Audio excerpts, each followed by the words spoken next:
everyone, and welcome to my forest. How is everyone doing tonight, or this morning, depending on where you live?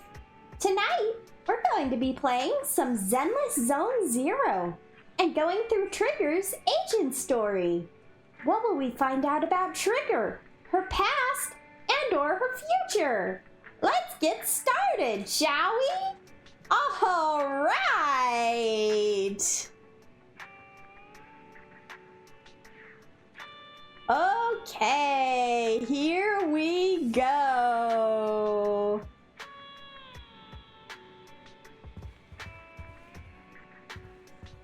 To the video archive.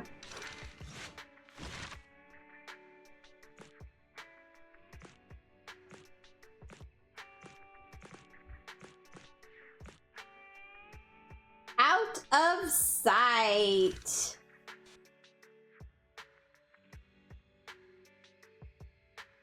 Trigger.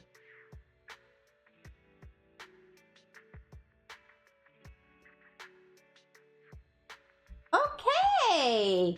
Begin agent story. This is an average enemy level 58. Recommended attributes are ether and ice. That's interesting because Trigger's electric. And it's hard. Huh. Okay. Begin agent story. You're about to enter immersive storytelling. This is a story that took place in the past. Okay. We're going to the past, guys. A story of a rookie proxy named Faithin who meets a young lady at a crossroads of fate. Belle, we've been on 6th Street for a while now. How many internaut commissions have we taken these past few days? Wow, are they still moving into random play? Well, it says they've been on 6th Street for a while now, so these are probably just new movies they've gotten in, I'm guessing. Not that they are moving in. Maybe? Probably. Probably.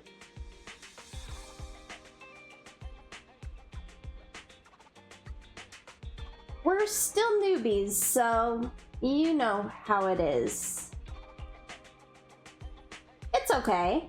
We're starting our proxy business and video store from scratch, side by side. It'll take time. These days, I've been focused on managing the store, so thank you for taking care of our internaut business, Belle.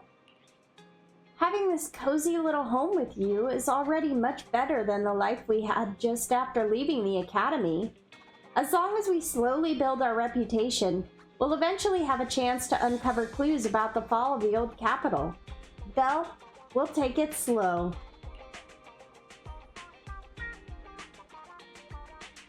Yeah, but I get so bored when there are no commissions.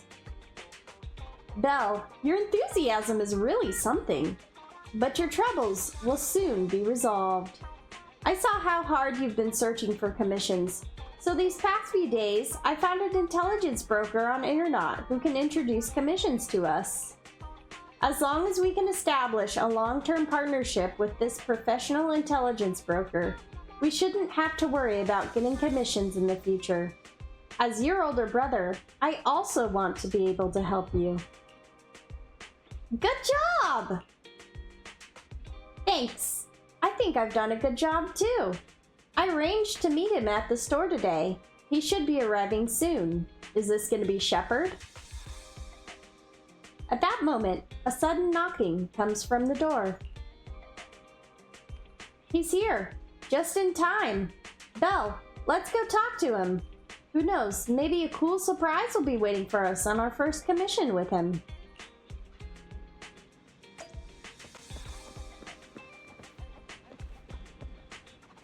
We'll leave you to watch the house, 18. Watch the house. We'll do my best. 18, Belle and I need to put aside the video store to go handle a commission. So can we count on you to watch the house?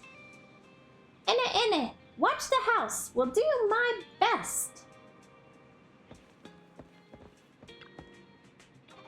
As the front door is opened, a man in a suit walks in.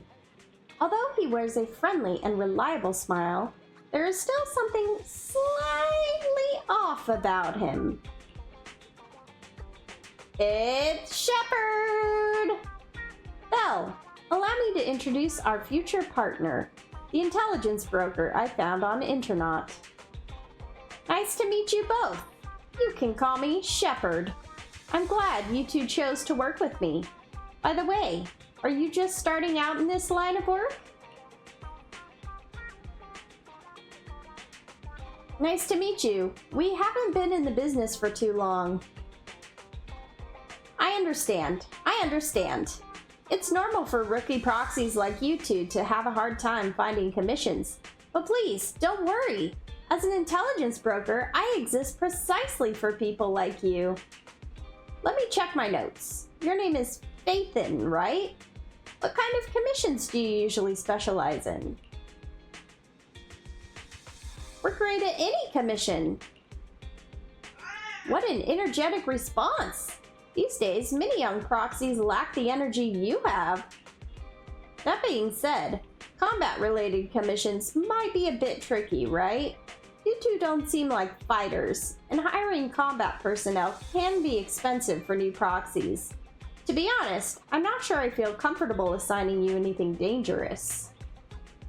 We'll find our own way to resolve that. I believe you'll see it in the actual commission. The actual commission, huh? Well then, I happen to have a recently issued commission that could serve as the perfect starting point for our partnership. I believe this commission is of the perfect difficulty to assess your abilities. If you're interested, let me explain the details. Shall we move to a more convenient place to talk? It's not suitable to talk about this at the counter, so you move to a small room with Shepard to discuss things in detail. Our first assignment together is a missing person commission. There's no need for combat or venturing into any hollows, so it's completely safe. Honestly, I can't think of a better way to test your skills. A missing person? Okay, who's missing?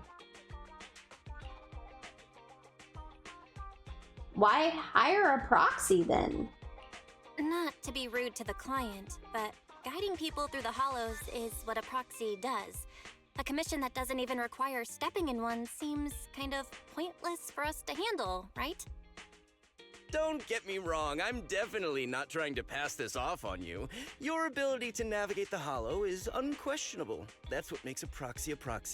But this role involves more than just that, and this commission is a perfect opportunity to demonstrate those other skills.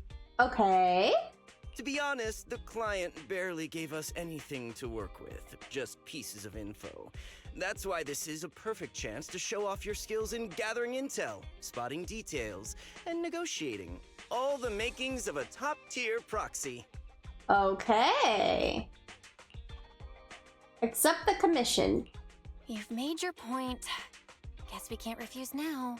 Let's do the job. Belle, didn't you say you were bored? Come on.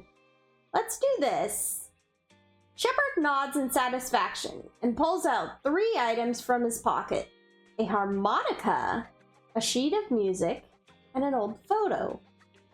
Interesting. Old photo of woman with covered eyes. It's Trigger.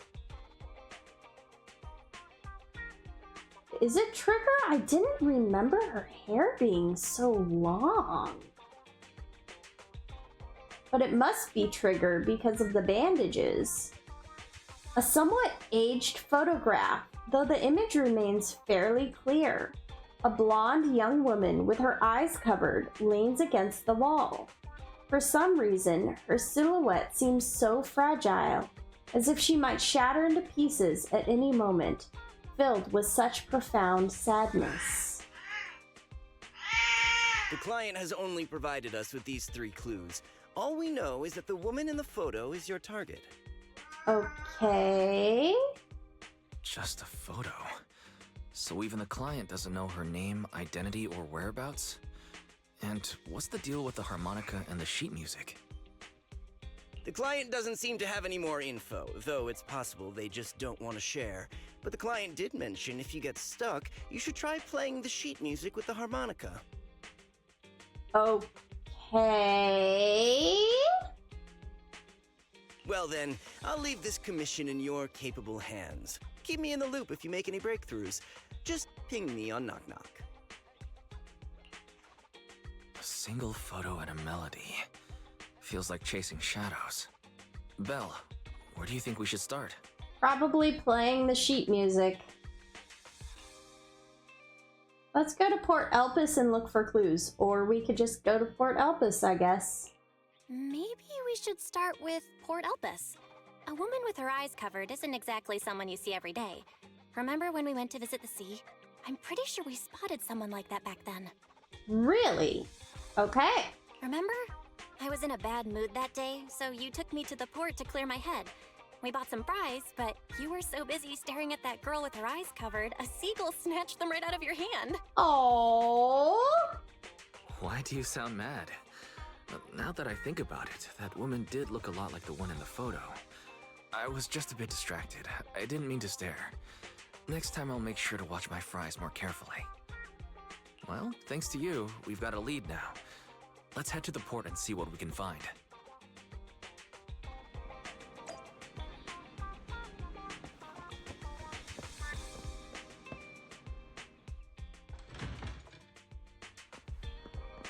Oh my. So maybe they are still moving, in the process of moving into the video store. Because these are moving bangbus. Inventory check complete. Perfect. All the boxes have been moved. We're all done. Boss, this stuff is so heavy I'm exhausted. Can I charge my ether battery for a while? Nah and Nuna. Boss, I'd really love a drink of bamboo coolant. Nah. We don't earn enough Denny's for stuff like that. Forget it. I know a broken bamboo charging station where we can get free energy. You all look tired, so I'll make an exception and take you there. Aww, what an amazing boss.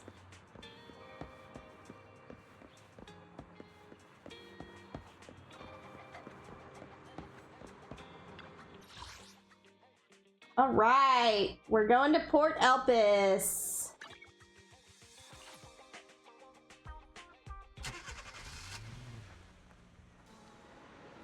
Belle, we've arrived. Time to find our missing person. However, it was a week ago when we saw that lady, and we can't be sure if she's the person we're looking for. Even if she is, it's unclear whether she's still around here. Let's look around for clues first. Right. Since we don't have any other leads right now, let's try our luck here. I'll attempt to hack into the cameras to check if she's been around recently. Wise? I'm pretty sure that's illegal. Well, so is proxy business. Right. Okay. As for you, Belle, take the photo and ask the locals and passerbys around here.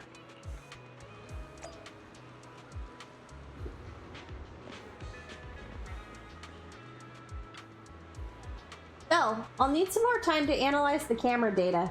Could you handle gathering information from the residents and pedestrians? Sure.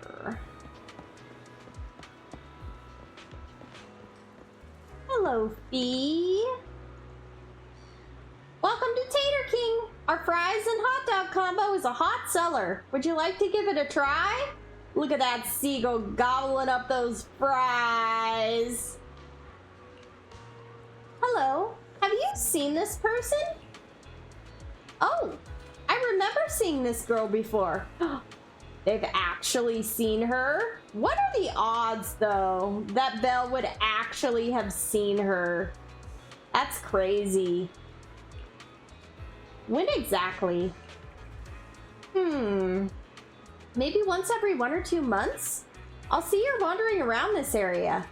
Oh, so she's like a semi-regular to Port Elvis? Okay.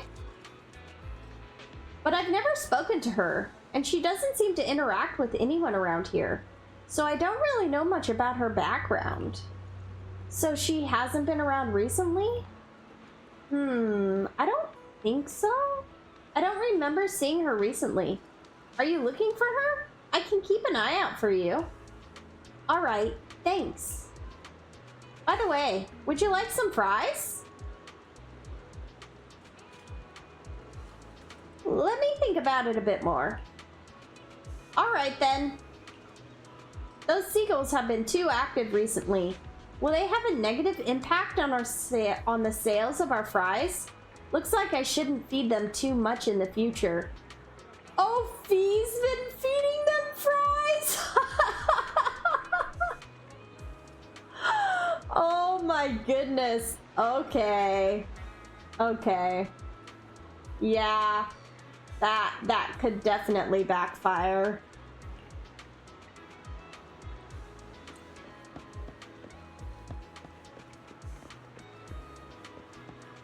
Climb up the lighthouse. If we can climb the lighthouse and overlook the entire port, maybe we'll spot the blindfolded woman somewhere? Try climbing the lighthouse.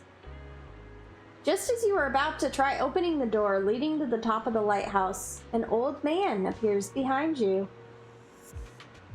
Hey! What do you think you're doing? The lighthouse is currently off limits. No one is allowed to enter. Sorry, I didn't know. If I hadn't shown up, you would have just gone straight in, wouldn't you? This lighthouse hasn't been properly maintained for years. If something happened to you, who would take responsibility? Besides, what do you need to go up to the lighthouse for? I'm looking for someone. Have you seen this person? Let me see. This girl does have a rather memorable appearance, but I don't remember seeing her before. I think she might have been here before. Is that so? I usually keep to around the lighthouse. If she was on the docks walkway, I definitely wouldn't have seen her. If you're looking for her, I suggest checking around there. At the very least, I haven't seen this girl near the lighthouse. Okay, so she doesn't go near the lighthouse. Alright, thanks.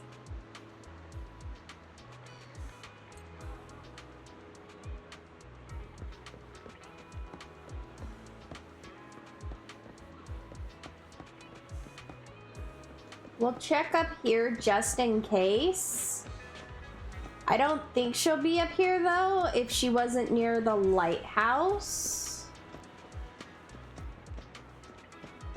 Tightly closed door. This room upstairs. Someone must be living here, right? If the blindfolded woman has appeared around the port, maybe whoever lives here has seen her? Try knocking on the door. Complete silence, but there seems to be some kind of noise inside? Okay, is there silence or is there noise? Knock on the door again. Who? Hello? Who? Let me see. The door opens slightly. I carefully hand the photo over, and within 3 seconds, the person returns it. Never seen. Disappear. In the end, everyone will disappear, including me. The door shuts. What was that all about? I've asked a few people, but none of the clues seem particularly useful. I should head back and discuss our progress with Wise.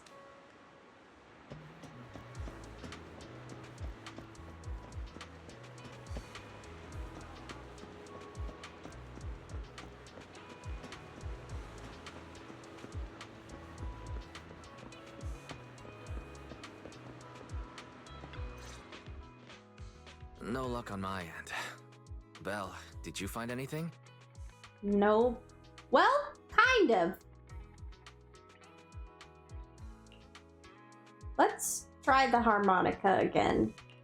I was wishful thinking to assume that a quick stroll through the port would solve this. But since we're here, might as well give the harmonica a try. Whether it works or not, you owe me some fries before we head back. I'll do whatever you say, but Belle, would you mind giving the harmonica a try instead? I'm curious to how it sounds. Wow, you sure know how to set me up. I'm telling you now, though, I can't promise what it'll sound like. You pull out the harmonica and glance at the sheet music. See a melody you've never heard before. Take a deep breath. Taking a deep breath, you let the notes flow and start to play. It was pretty accurate? Whatever. You think it sounded good at least. The music continues for half a minute. How do I put this? It sounds okay once you get used to it. But nothing happened, so I guess we should just get some fries and head back. Excuse me. Were you the ones playing the harmonica just now? There she is. Sorry, my sister didn't mean to make such a commotion. We'll just... Wait, you're the one in the photo. Sorry about that. I didn't hear any footsteps, so I didn't realize you were right beside us. My apologies. Moving quietly is second nature to me. I didn't mean to startle you. If I may ask, where did you learn that melody? Wise shoots you a questioning glance. The blindfold woman from the photo actually appeared. What an unexpected surprise. But now what? First things first, let's bring her back home. Well, the two of us are proxies, and this song was given to us by a client. We never thought it would actually help us find you. Our client is the one looking for you. Why don't we discuss the details somewhere else? I see. Please lead the way. I'd also like to meet this client of yours. Let's head back to the store. Okay, let's go check in with Shepard. Oh, I almost forgot. Your name is... My real name. I haven't used that in a long time, but I do have a code name. You can call me Charon. Okay.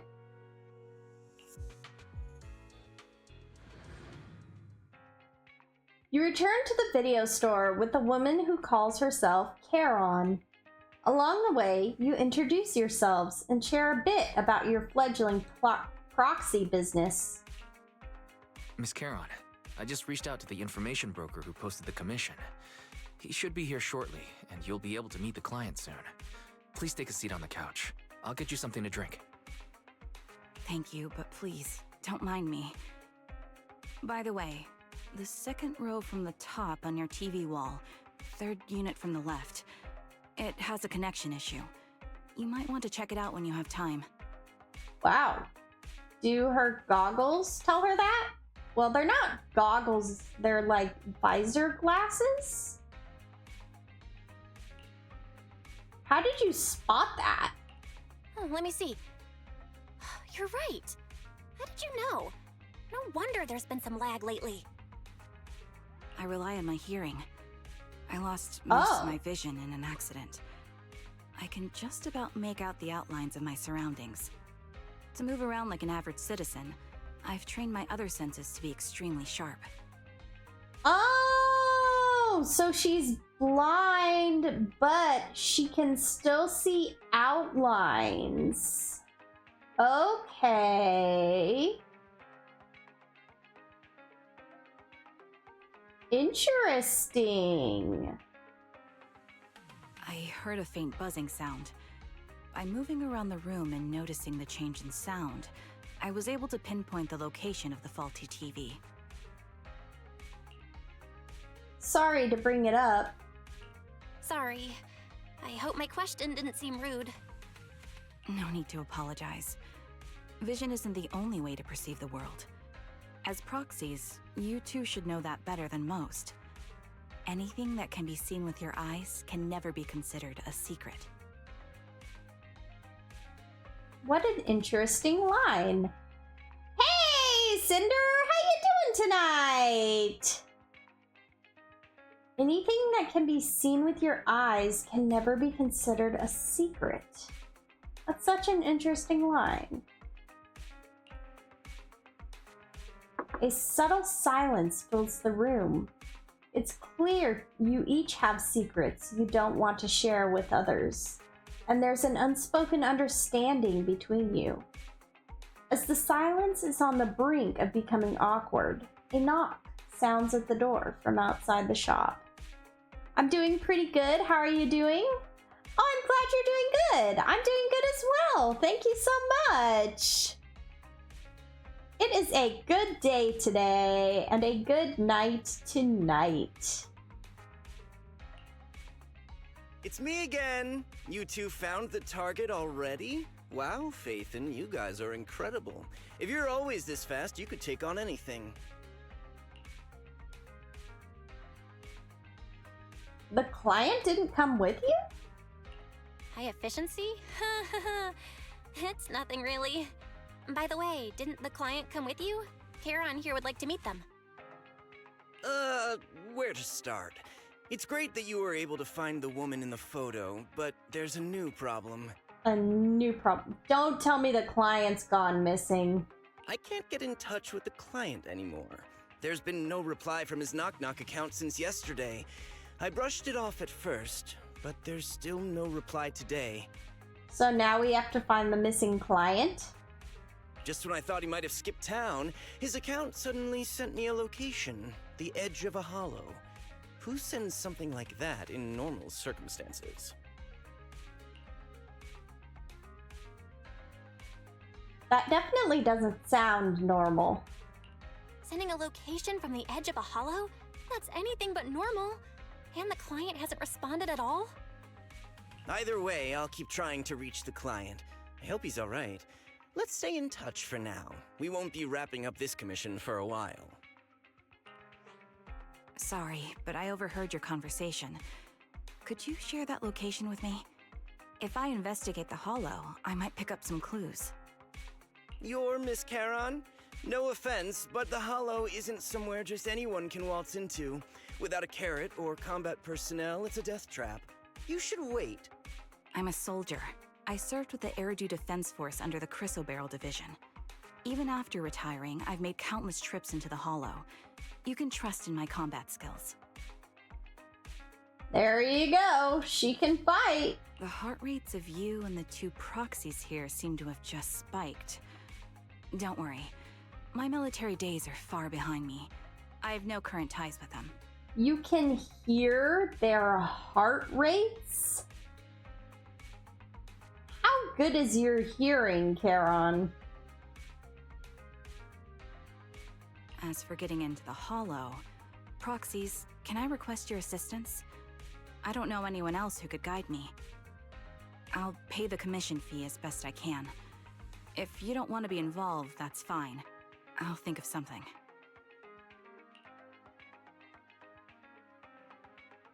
We want to find the client quickly, too. We'd like to find the client ASAP too. I mean, who's gonna cover our commission fee otherwise? Besides, if we said no, you'd just head into the hollow alone, wouldn't you? How did you know? So that was your plan? You just remind me of how wise and I used to be. So desperate to find someone that we didn't even care if we were ready or not. Well, since Miss Charon wants to continue to investigate, I'm willing to act as the proxy for no additional fee. You can relax, Shepard. Wow, Belle. No additional fee? Where did this Belle go in the future? I I see. That works for me. With the client still unreachable, my hands are tied. Please, look into the hollow, and be careful. I'm really sorry for troubling you both. Finding this client is very important to me, so I may have acted a bit out of line just now. Oh, you're okay.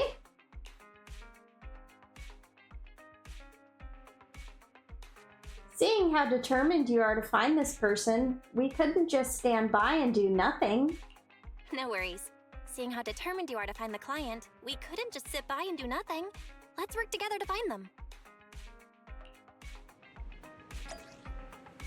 Story, Blind Pursuit. All right.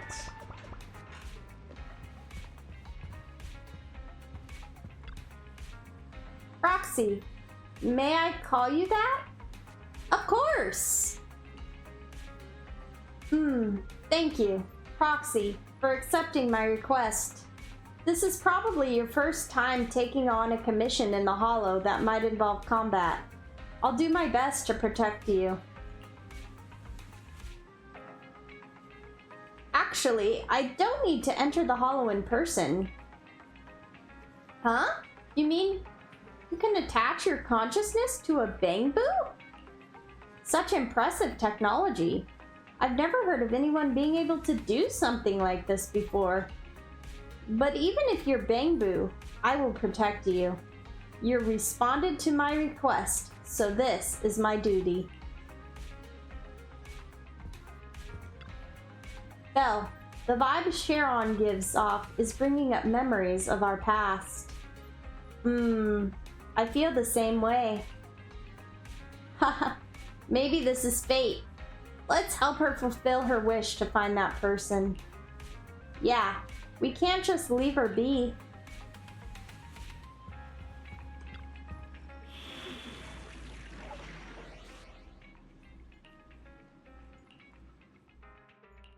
We fighting? Take me. Is it work time? Okay, here we go! Strike. All right, here we go.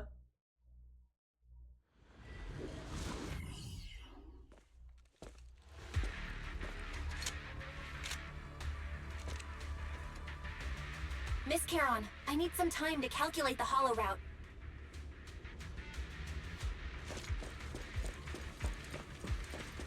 Leave this to me, Proxy. Actually, I've been to this hollow before for reasons. I still remember the way forward clear as day.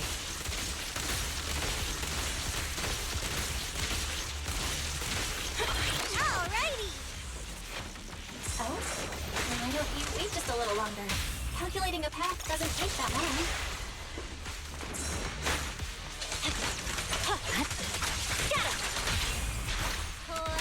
It'd be more efficient to retrace a path I've already walked. Please come with me, Proxy. The path ahead.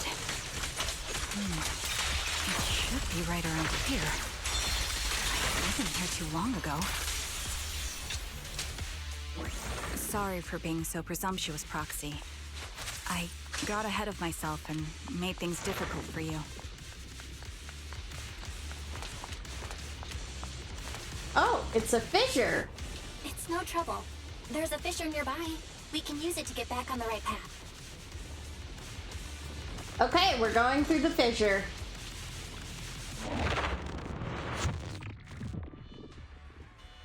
By the way, Miss Charon, how are you so fluid when you move and fight? A chest? Is it because of your sharper hearing and heightened senses?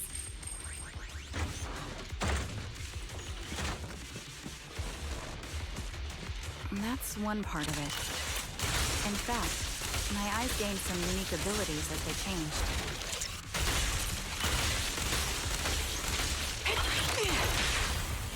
I can't see most things clearly, but I'm able to detect the etheric fluctuations of nearby humans, ethereals, and other objects. Wait, something's up ahead. Interesting. So... There's someone on the ground. Oh no. It smells like blood. A man and a woman lie collapsed on the ground, with the unmistakable smell of blood emanating from them. Following the source of the scent, you see bullet holes on their bodies. That's really bad. Check their condition.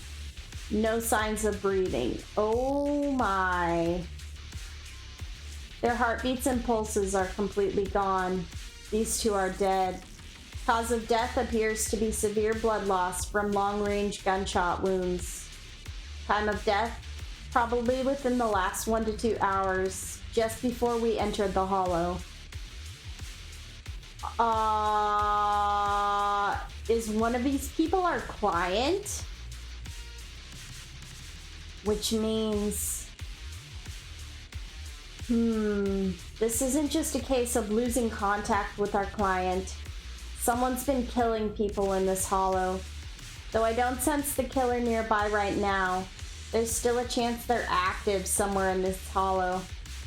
Proxy, don't stray from my side. I'll keep you safe. Those two. I really want to take their bodies out of the hollow, but without knowing the killer's whereabouts, moving them would be too risky. Proxy, mark these coordinates. Once we confirm the area is safe, we'll come back to retrieve their bodies. I'm sorry. The ground must be cold. May you rest in peace. What could have happened? Who did this? Given the depth of the wound and the caliber of the bullet, the killer was a sniper, just like me.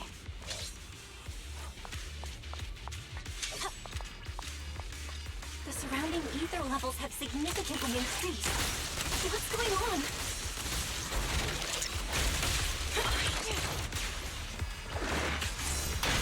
Hold on. Let me find what's causing the ether level increase. Up ahead, there are multiple devices leaking ether non-stop.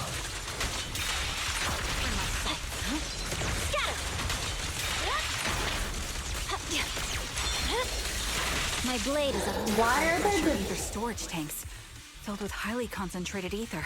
Why are those devices... Why are the storage tanks leaking ether? As soon as the valve is opened, the ether will flow out at a fixed rate. A position with great visibility. Such high ether concentrations will make the nearby ethereals more active and cause more to show up.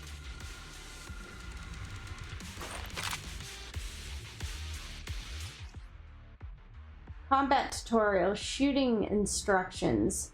Press for single shot. When a blue flash appears on the muzzle, you can perform another single shot. Otherwise, rapid fire will be triggered. Each single shot consumes 1 bullet. Hold for rapid fire. Rapid fire has a higher fire rate but deals lower damage. Each rapid fire shot consumes 1 bullet. Press to target distant ether containers. Each aim shot will consume 5 bullets. Hit all ether containers to remove the spray.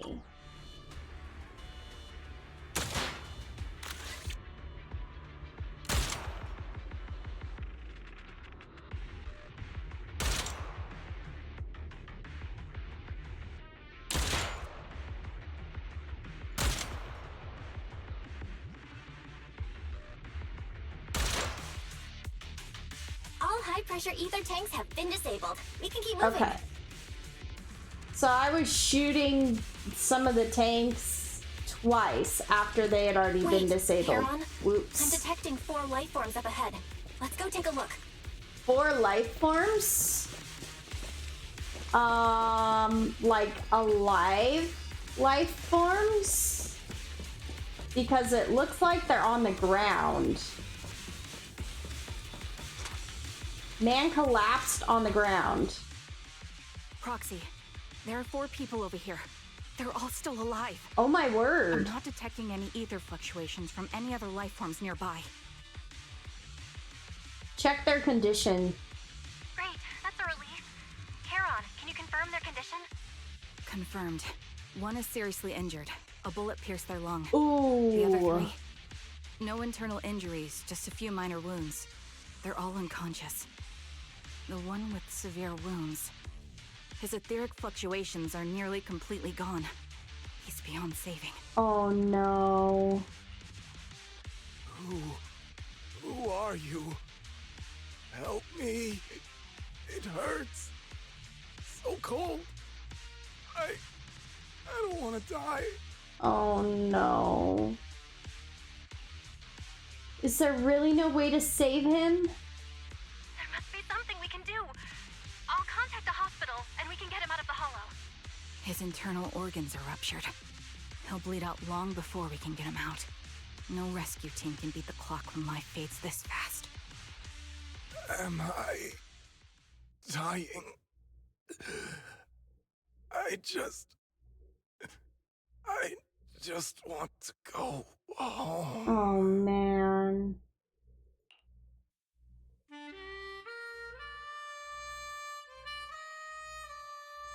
Sharon doesn't respond. She sits behind the dying man, pulls out a harmonica, and begins to play a soft, familiar melody. The tune echoes throughout the hollow, heavy with the scent of blood. It's the song recorded on the client's sheet music. As the harmonica's gentle notes fill the air, the dying man stops groaning, simply listening until his eyes close forever.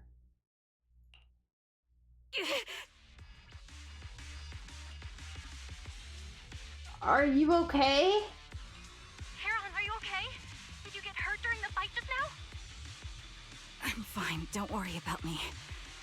As I mentioned before, these eyes of mine have their uses, but they bring just as much inconvenience. The rejection reaction you saw just now was one of them. The rejection reaction. Staring into death. It's not something I handle well.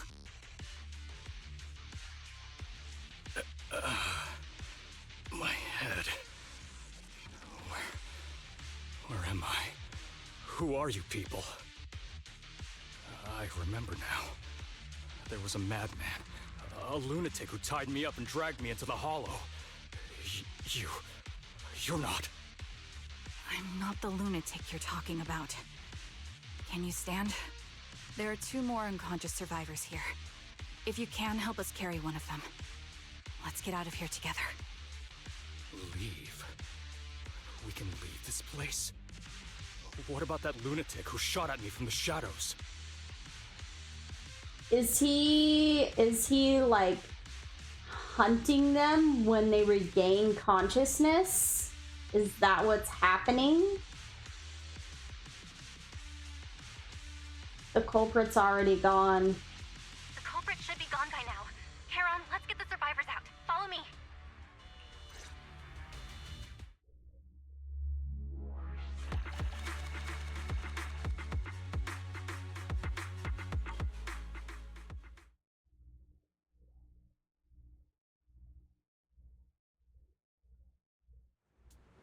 Exhausted and unable to carry any more bodies, you record the coordinates of a few of the corpses. Once this is all over, you should make sure to report them anonymously to the public security. With Charon, you keep your guard up alongside the 3 survivors, eventually arriving at the abandoned metro entrance in front of the Ballet Twins Road.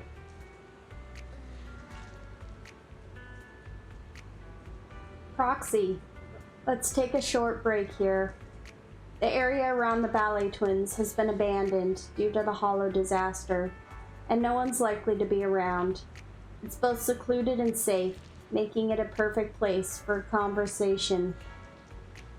Those 3 survivors... Yes, I know. They just escaped from a killer, so we need to check on their injuries and mental well-being. Could one of them be the client? Unfortunately, I don't think so. After they woke up and saw me, they didn't have any particular reaction. If they were the ones who assigned the commission to find me, They should have recognized me to some extent. Proxy, I'll keep watch around here and be on the lookout for the perpetrator trying to track us or attempting to ambush us. Could you please have a brief conversation with the 3 survivors? I think they might have information on the perpetrator. And to be honest, I think they might... No, it's probably just my imagination. I'll gather information from them first. You think they might what, Karen? Thank you, Proxy.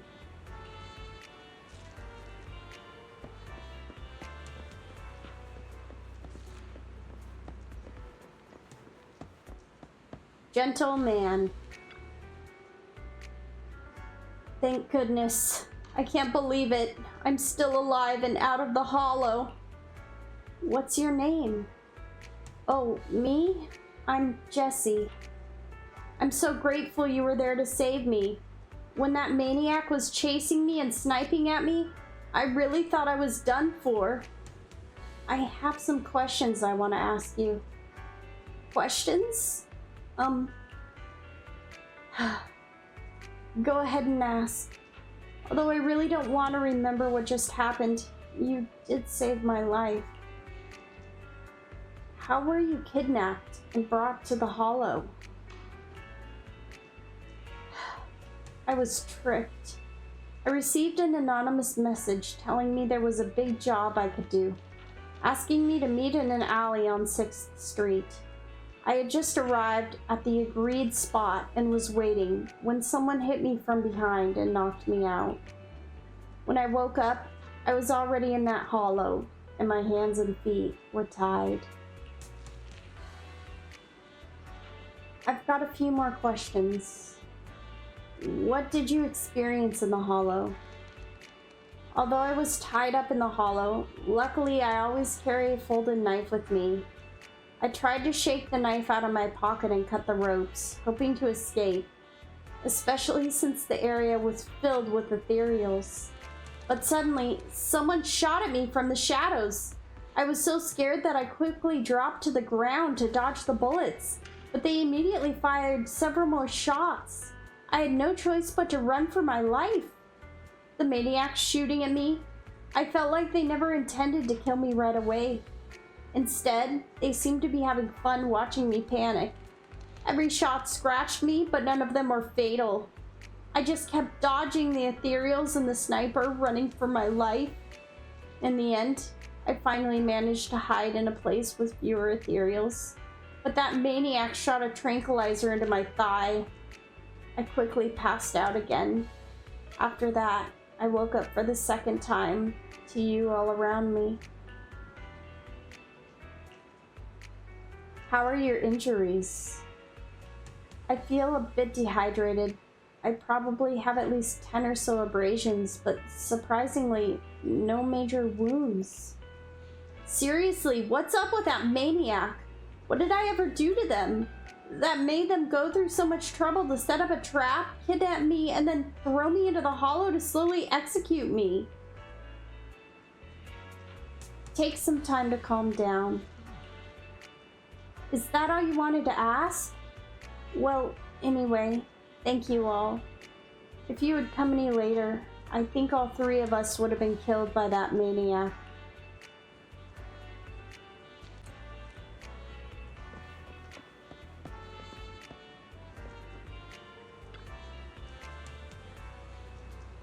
Take a deep breath. If your emotions get too intense, the wound might reopen.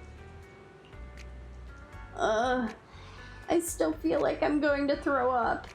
The fear that someone's still trying to shoot me, it just won't go away. Are you guys okay? I'm okay. Did you save us?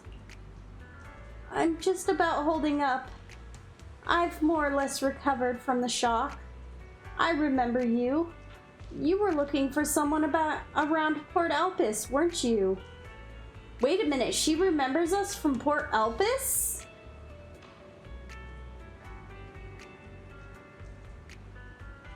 How did did... Okay, the timeline...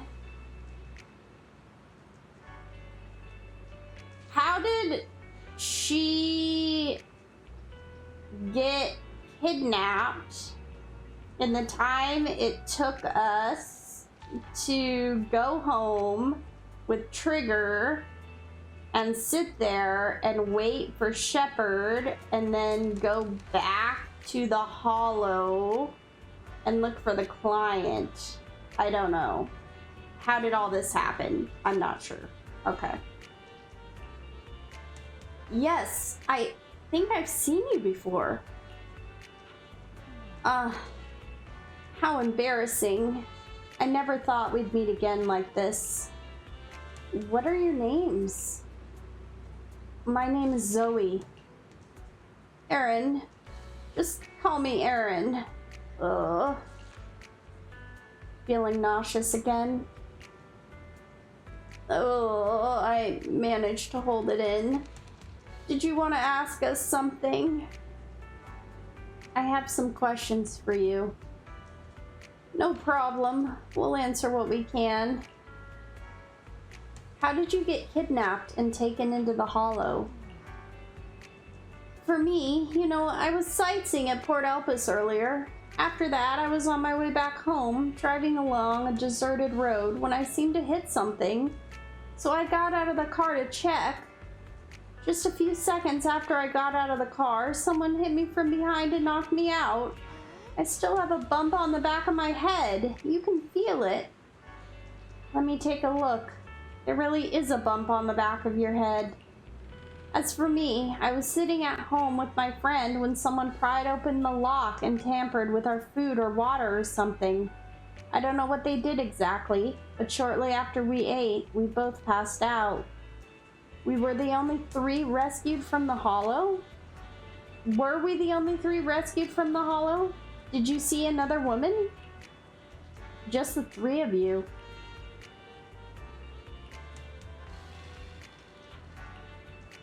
What happened to you in the Hollow? Do I really have to talk about it? If possible, I'd rather not relive it. I'll go first. After I woke up, I found myself tied up, lying alone in the corner of the Hollow, with the ethereals wandering nearby. If I didn't make an escape, then and there, I'd be doomed. Erin seems a little suspicious to me. I'm wondering if she is the shooter. She could totally just be one of the victims, but I'm wondering if she is the shooter. Maybe I'm just not. Maybe I could be way off. Hey, Marley, how you doing tonight? So I found something sharp and cut through the rope. After freeing myself, I was about to run when a bullet grazed the top of my head from above. That's when I realized someone had been watching me all along. I just woke up. Well, good morning. I hope you had an amazing nap and an amazing sleep.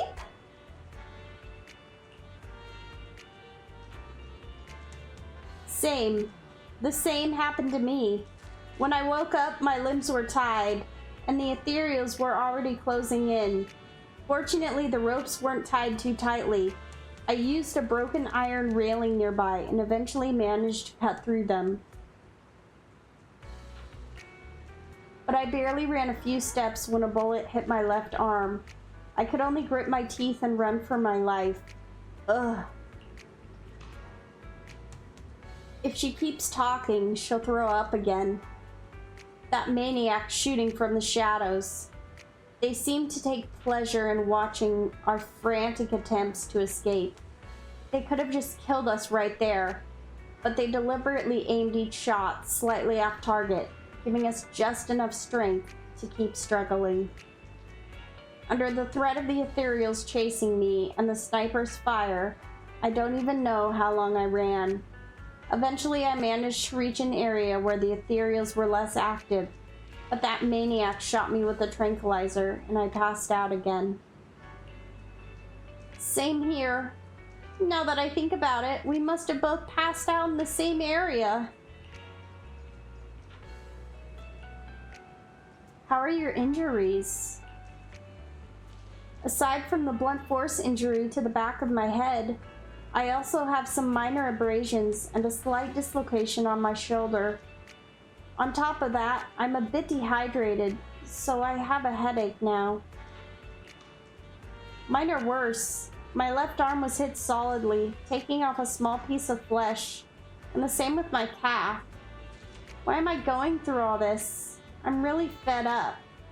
Okay, if they both legit have injuries, then maybe they aren't suspect. Maybe this person isn't suspect. Although she could have faked her injuries to avoid looking like she didn't do it. Although that'd be a little bit extreme. I don't know. Take some time to calm down. Alright. Anyway, thank you and your companion. If it weren't for your arrival, I don't think the perpetrator would have let us leave so easily. Then again, why would... They weren't expecting anyone to rescue them, so why would they, like, let themselves be passed out on the ground unless it was, like, to mess with the others? I don't know, guys. I don't know.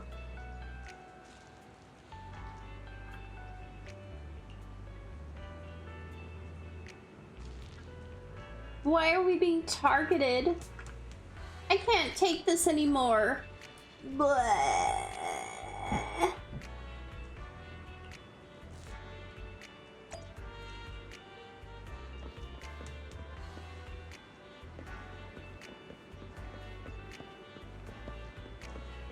Oh, that was everyone? That was everyone. Okay.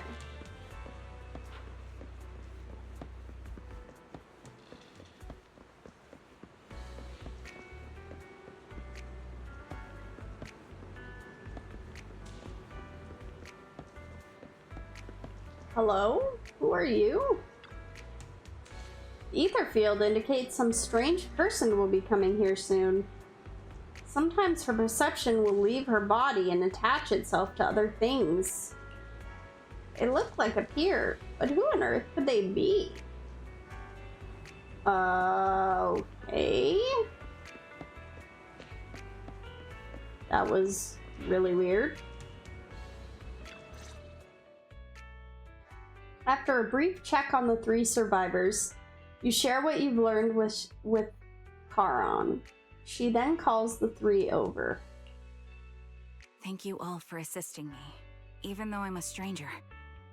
You've given me valuable information. It's the least we can do after you saved our lives. If there's anything else you want to ask, go right ahead. I do have some questions left to ask. Before that, could the three of you introduce yourselves? I'd like to see if there's a pattern to how the killer chose their targets. I'll go first. My name's Zoe. I used to be a soldier in the defense force, but now I'm just working a regular desk job at a private company. Don't let that fool you, though. I've earned my stripes. I wonder if they were all soldiers. I'm Jesse, currently working as an internet information broker. I'm still pretty new at it, though, so I can't think of any reason someone would target me. My turn? I'm Erin. I was also in the defense force, but now I'm unemployed. Actually, I have a question for you all. Also in the defense force. Did you see my friend when you were in the hollow? She's about my height, with shoulder-length blonde hair and a mole under her eye. We were kidnapped together, but I can't find her anywhere now. Okay, so she was the one who had her food and water tampered with, not the other person.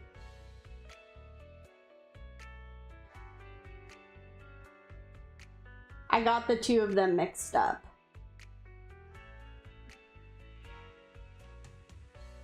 Okay.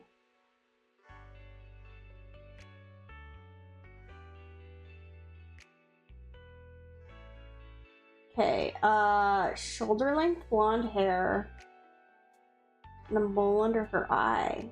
No. I don't recall seeing anyone like that.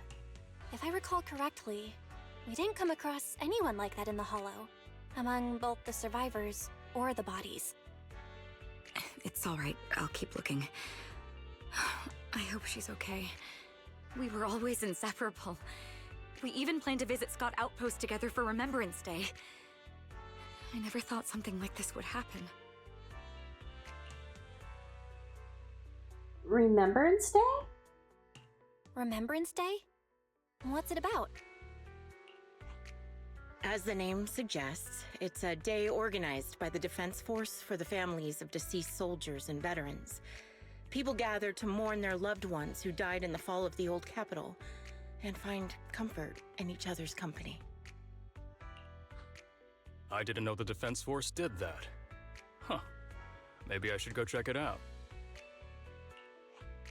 If I can't find her anywhere else, I'll head to Remembrance Day alone. Maybe she'll show up there. Was your missing friend also a member of the Defense Force? Yes, she and I were in the same squad. Obsidian Division's Cartis squad. Wait, Jessie wasn't in the Defense Force. This sounds like a series of murders targeting the Defense Force. But Jessie wasn't with the Defense Force. No, you're probably not far off. Jesse claims to have been up front, but he neglected to mention he was once part of the Defense Force. Right, Jesse? He was? Well, that's... I just don't like bringing up my past in the Defense Force. It's not like I'm trying to hide it. They're just memories from my time there that I'd rather forget.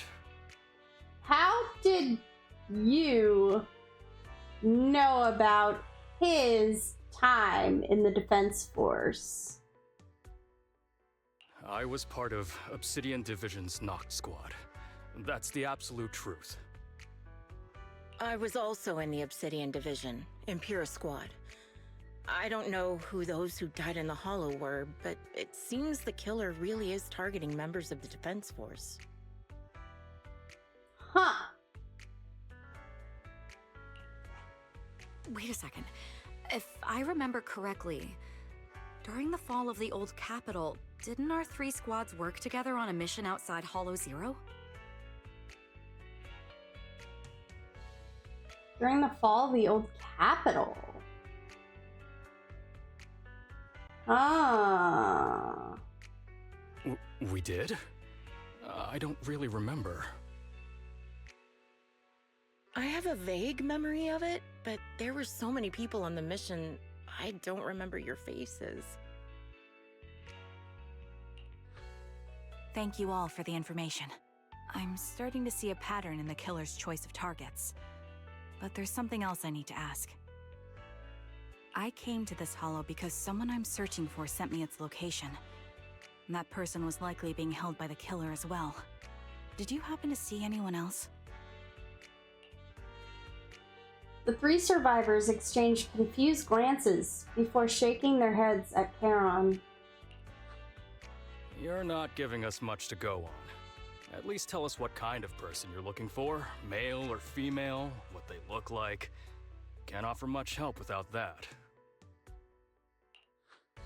Sorry, I don't have much else to share.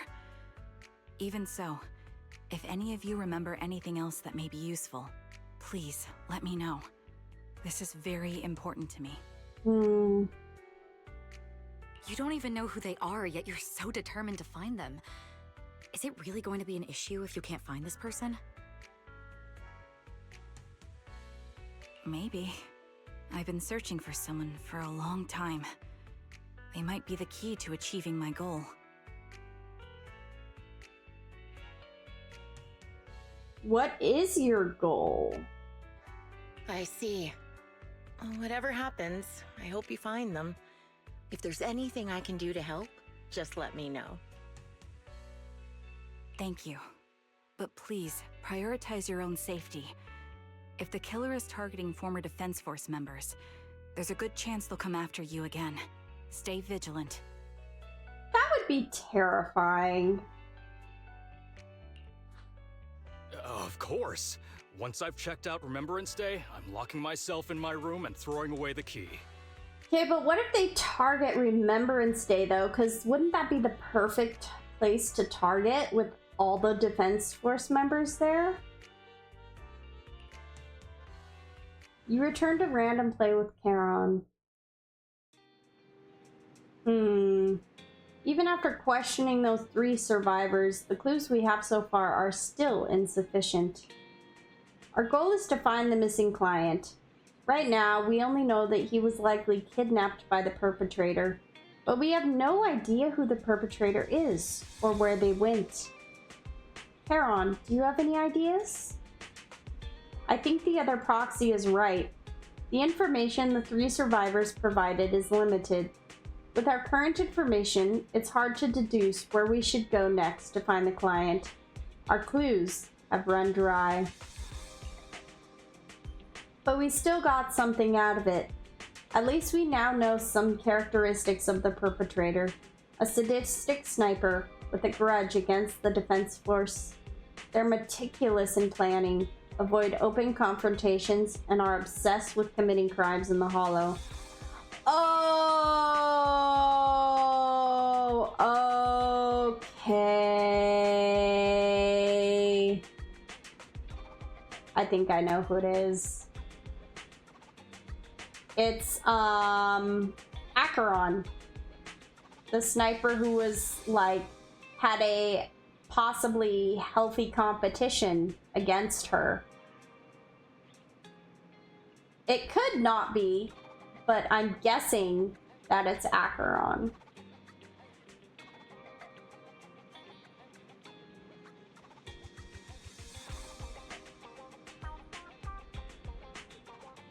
Yeah.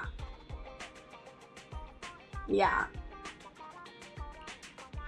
With these characteristics and the hollow coordinates, we might be able to deduce the general area where the perpetrator operates, as well as a potential base where they might have placed the kidnapped victims. But that would take quite a lot of time. Yes, and while we're narrowing down the search, the perpetrator might continue committing more crimes. Charon seems somewhat agitated. The lack of clues plunges you all into silence. Just as you are about to accept reality and start organizing the current clues to narrow down the search, the door to the video store suddenly opens. Someone's here! Oh, I think it's Shepard. He's at the counter. The intelligence broker might have something important to tell us. Proxy, let's talk to him first.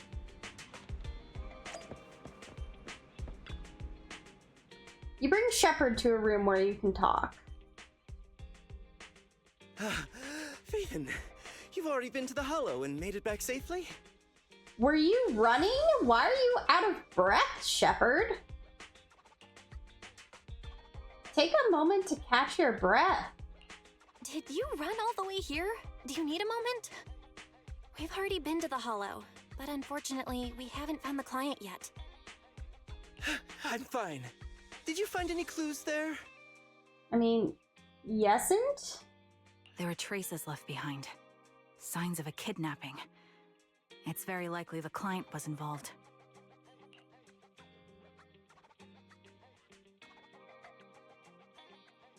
Ask Shepard why he rushed over. Yeah, it seems the client was kidnapped, brought to the Hollow, and later moved again. We're still looking for clues. But why did you rush over to the store? Did you find anything? Okay, that is not the option I was given. in the dialogue box, the option I was given was cooperate with Trigger or ask him why he rushed over to the store. It was not give him the full story and ask why he rushed over to the store, but okay. Well, just take a look for yourself. Shepard shows you his phone. About 10 minutes ago, the missing client sent him another location on Knock Knock. Really? There were no other messages. I checked a map of New Eridu. This spot, it's another hollow entrance. Really? Okay. So they're playing a game with us.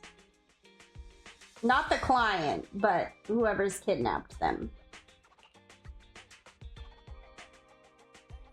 This feels off. We've been chasing dead ends with absolutely no clues, and now one just appears out of nowhere? Something smells fishy here. You're sure it's just a disappearance for now and nothing more serious has happened, right? If that's the case, the situation is still manageable. No matter how shaky the clue is, let's keep investigating. Just be careful. Any casualties and this will become something beyond our control. At that point, stop the commission and contact me. I'll bring in some professional hollow experts to deal with the situation.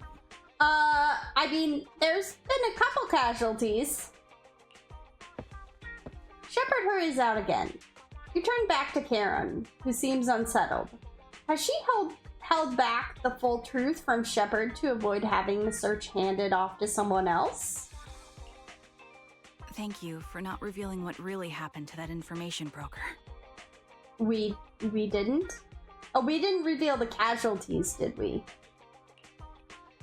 It's nothing. But why? Don't mention it. But I have to ask, why are you doing this? Calling for help might have been the safest way to handle the situation. And we didn't reveal, like, all of the other kidnappings and stuff, did we?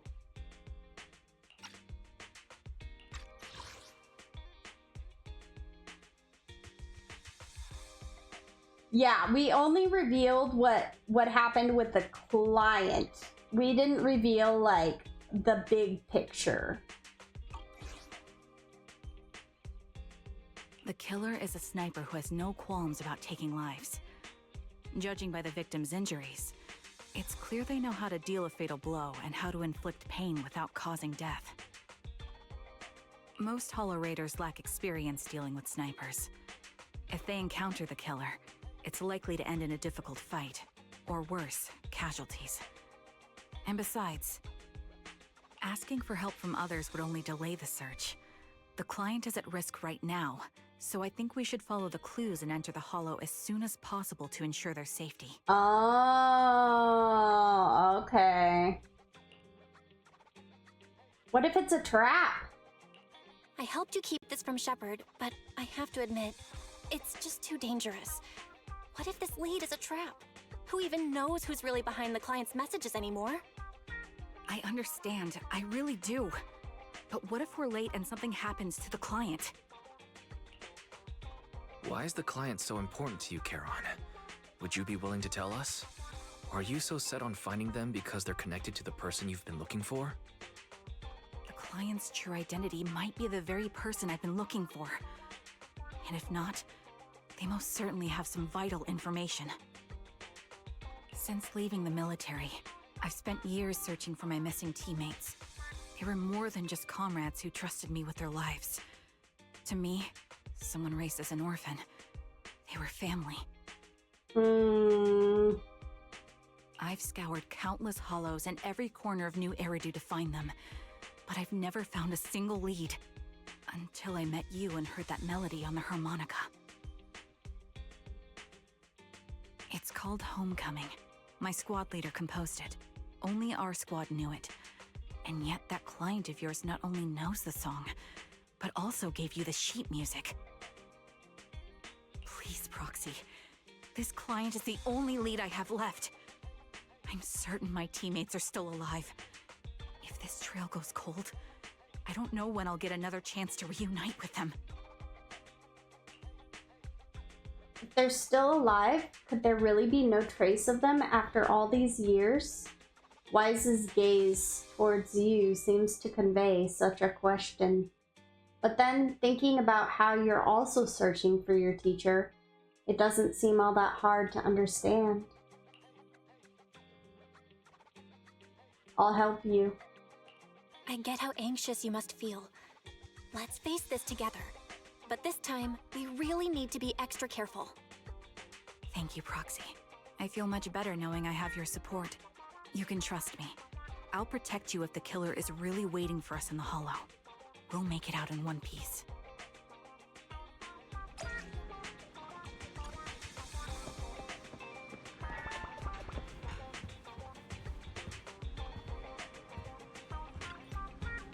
Proxy, if your senses are shared when controlling Bang Boo, does that mean the pain is shared as well? Pain is shared as well. But I won't receive any injury, don't worry. Then I won't let that perpetrator lay a single scratch on this Bang Boo. If a fight breaks out, stay right behind me. Belle, although we promised Karen to investigate the Hollow, I still feel that the clues appearing at this moment are indeed somewhat suspicious. I'll be careful. I hope nothing bad happens.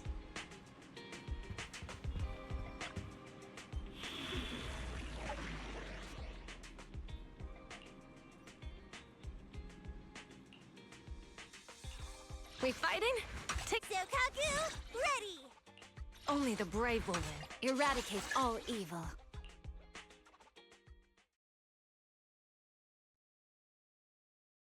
All right.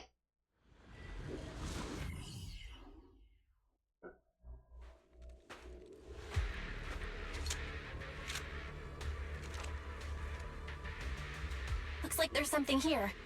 Is this a communicator? Mysterious communicator. Proxy, look at this. A communicator left right at the Hollow's entrance. Why would there be a communicator here? Why is there a communicator here? It doesn't look like it was randomly left behind. There's hardly any dust on its surface, which means it was only placed here recently. It looks like someone wants us to use it. Ah, such decisiveness. Following random location info without even thinking twice. I'm glad, Sniper of Liars. You got this! Thank you, Marley! Liar Squad? Liar Squad? What's that? Wait, who are you? Sniper. Or should I say Charon now? Haven't you shared your past with our dear Proxy? If introductions aren't your strong suit, I'd be happy to show you how. You can call me Grim Vulture, the one behind this string of murders.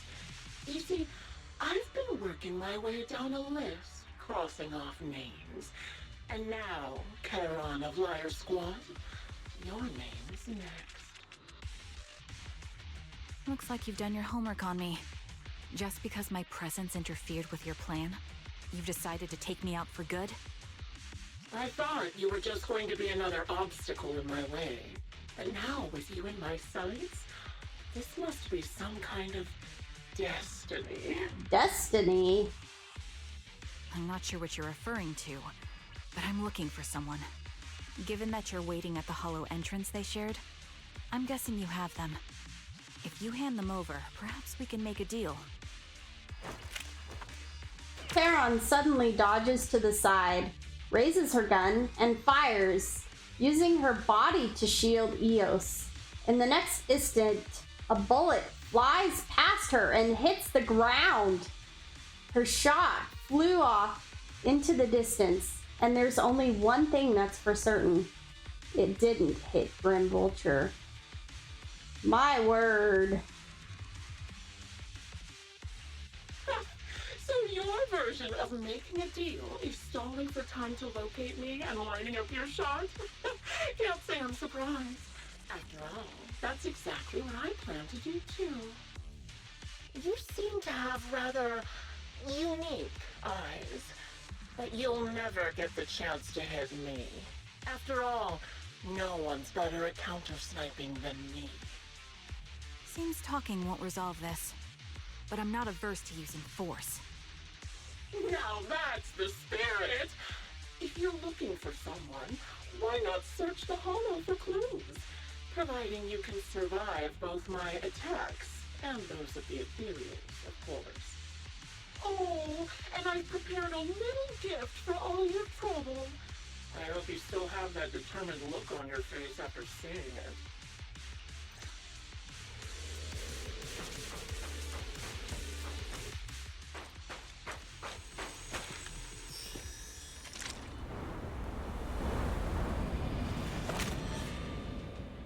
Watch out for Grim Vulture taking shots from afar.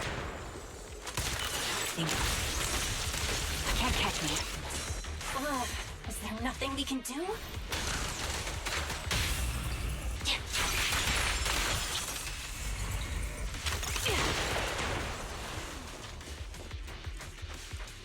Okay, I'm looking for chests. Don't see any. I found a box.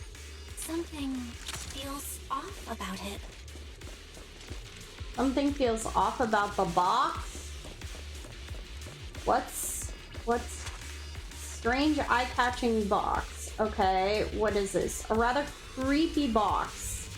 It's giving off an unsettling stench. You have a bad feeling that opening it would be asking for trouble.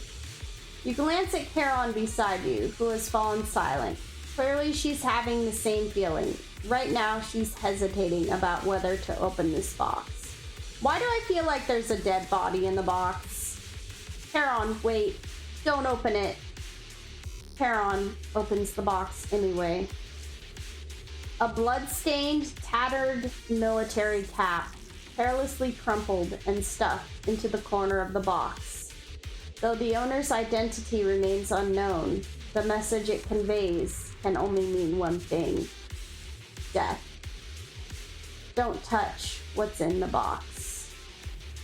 Charon reaches out and picks up the military cap from the box, her fingers tracing its shape. Her lips tremble. I'm okay, Proxy. If my sense of touch isn't deceiving me, this appears to be the outfit of my former teammate wore, or a replica of it. Oh my word. So this is the surprise Grim Vulture mentioned. I see now. Let's keep moving, Proxy. Charon goes silent, yet as she chambers another round, you can sense her hands trembling slightly, while her grip grows even stronger. You still remember what's inside the box, right? Your loyal teammate's cap, the one Sticks always wore.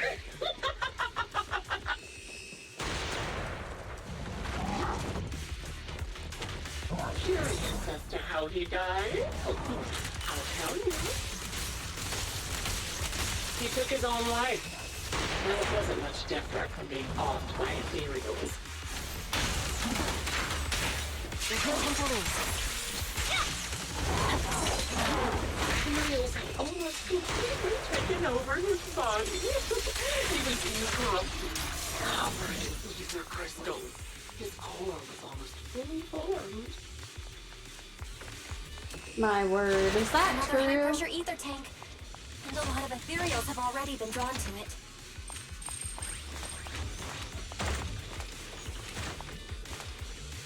A secure sniping position.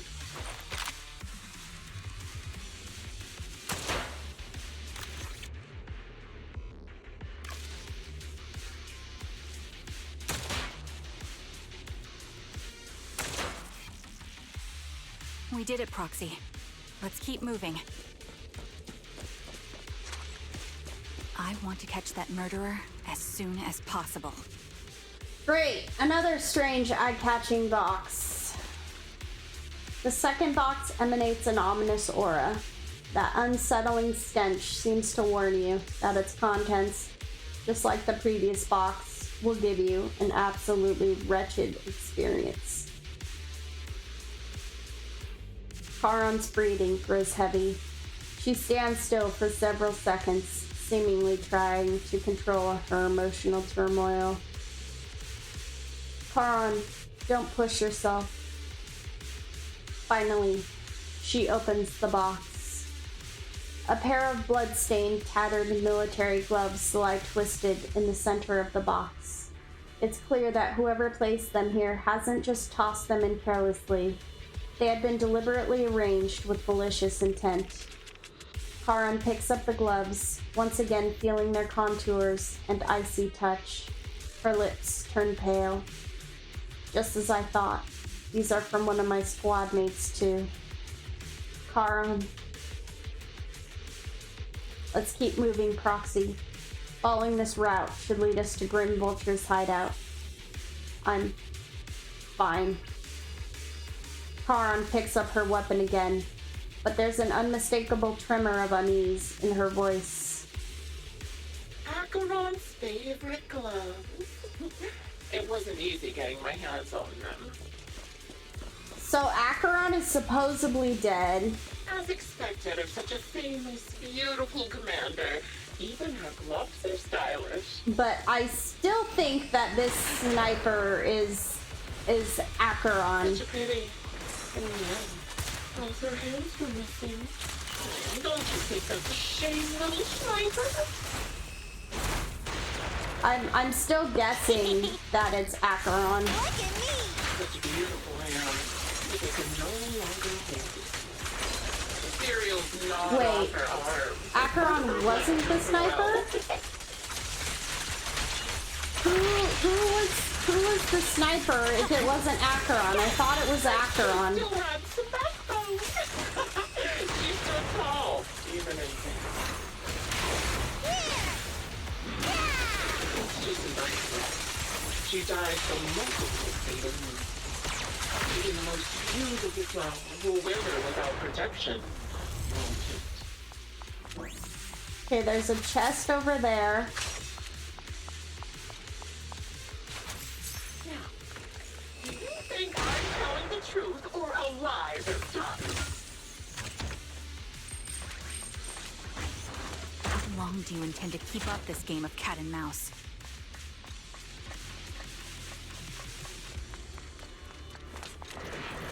I'll be coming to your hideout soon. Wipe that smile off your face and wait. Wait and see what I'm going to do.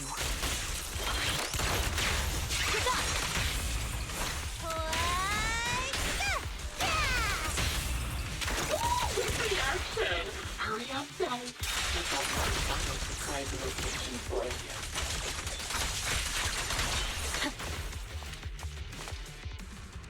I'm sure you figured out the route to get to me. That's right. The surprise is at the end of the road. Another box. Cool character. Oh, Charon, sniper. There's still a third box.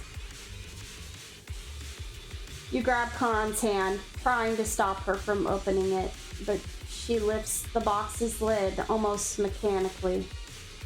The third box contains a blood-stained corner of clothing and a severely damaged piece of engineering equipment, also stained with blood.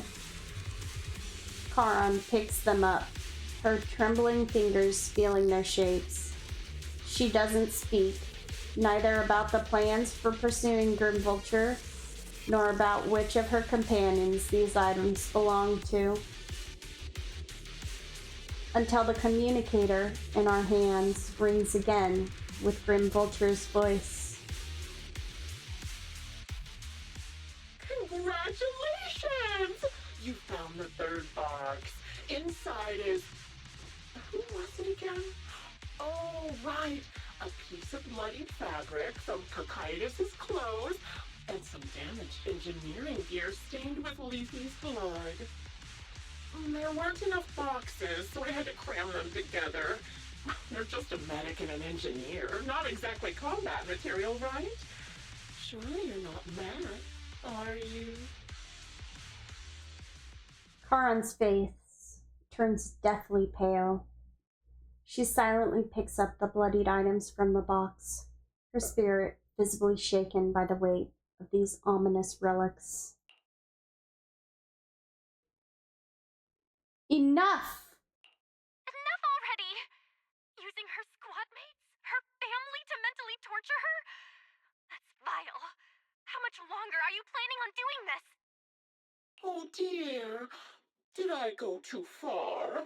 My sincerest apologies. It's just, watching you plunge headfirst into my trap was so entertaining. I may have gotten a bit carried away, you know? Relax. The person you're looking for isn't here, and those are just fakes. I didn't actually take them from her comrades. Her comrades are long since corpses in the hollow, after all. How could I possibly have gotten hold of their clothes? A surge of rage threatens to drown all thoughts. Just as you are about to retort, a crisp gunshot rings out. Karan's shot is clean and decisive, carrying an unmistakable intent to kill. But from the response on the other end of the communicator, it seems she missed her target. A decisive strike to be sure. But as I've already said, your awareness, sight, and experience mean nothing in front of a more skilled sniper. I didn't expect to kill you so easily. There was a subtle change in your ether fluctuations the moment I fired. That was all I needed. You knowing my past makes me feel sick. But after seeing that you're just a coward who feels fear from another's killing intent, it doesn't bother me as much anymore. Coward, you say? How fascinating! You were little more than a hollow shell before, but now that you've bared your teeth, you've started looking somewhat respectable. I know your composure is nothing more than a facade. You've never truly faced the weight of your comrades' deaths, have you? I bet your mind is now filled with their dying screams. You've no right to taunt her. Karen and I both believe her squad is still alive. You can drop the act. Why are you so fixated on Karen? Just because she used to be in the defense force? She has nothing to do with your target. Nothing to do with it?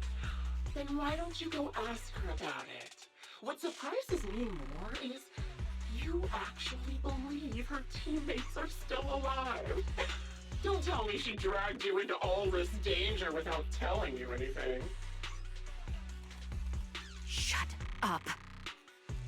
If she won't tell you, I will.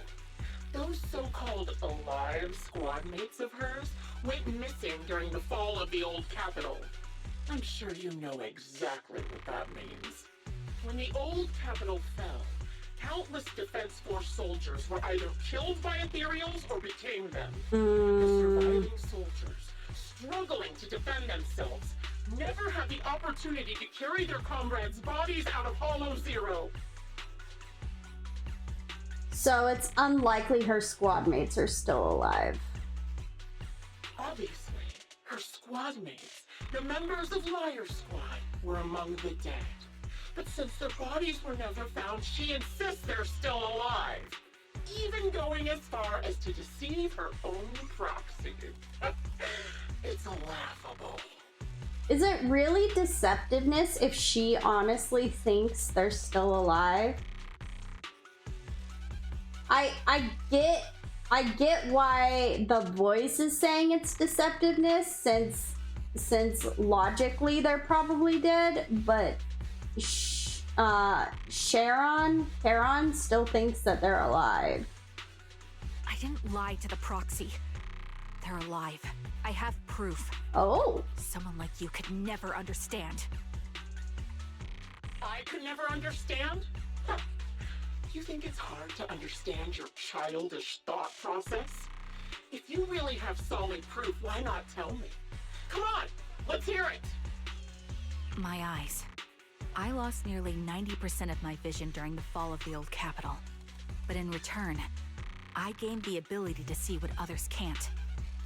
Every second of every day for years, I've seen my squad mates.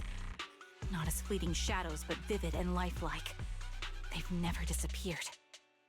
They're alive, waiting for me to find them. Why else would I have been given these eyes? Okay, what she said didn't make sense to me, but alright. That's your proof?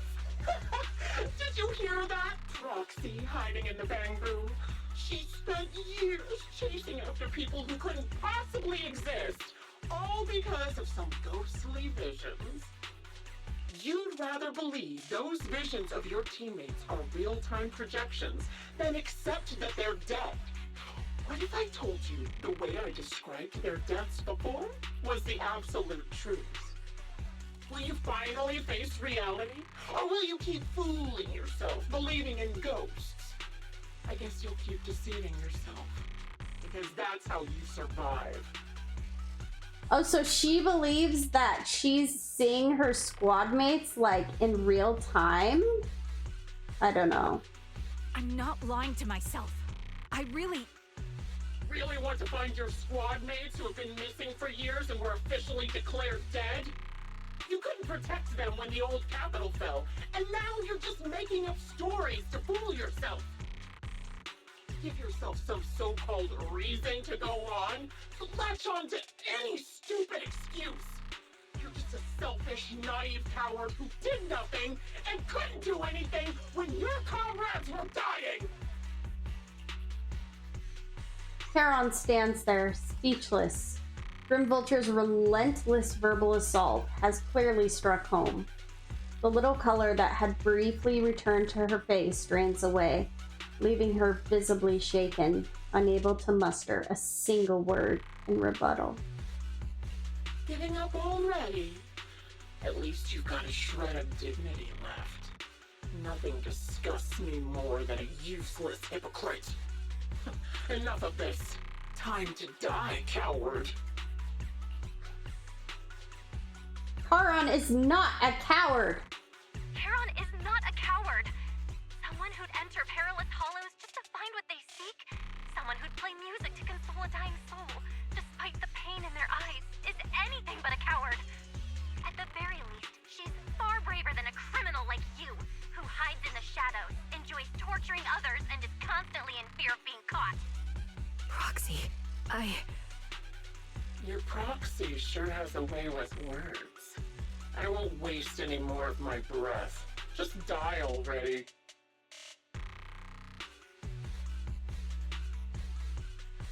Charon, let's escape into that fissure. I've completed analysis of the surrounding fissures. Charon, snap out of it. We can use that fissure to escape. Fissures? When did you... Still trying to play tricks. With no hope of a counterattack, you practically drag Charon, turning to run towards the fissure that has escaped Grimvulture's notice. Just as the bullet is about to strike, you manage to escape through the fissure.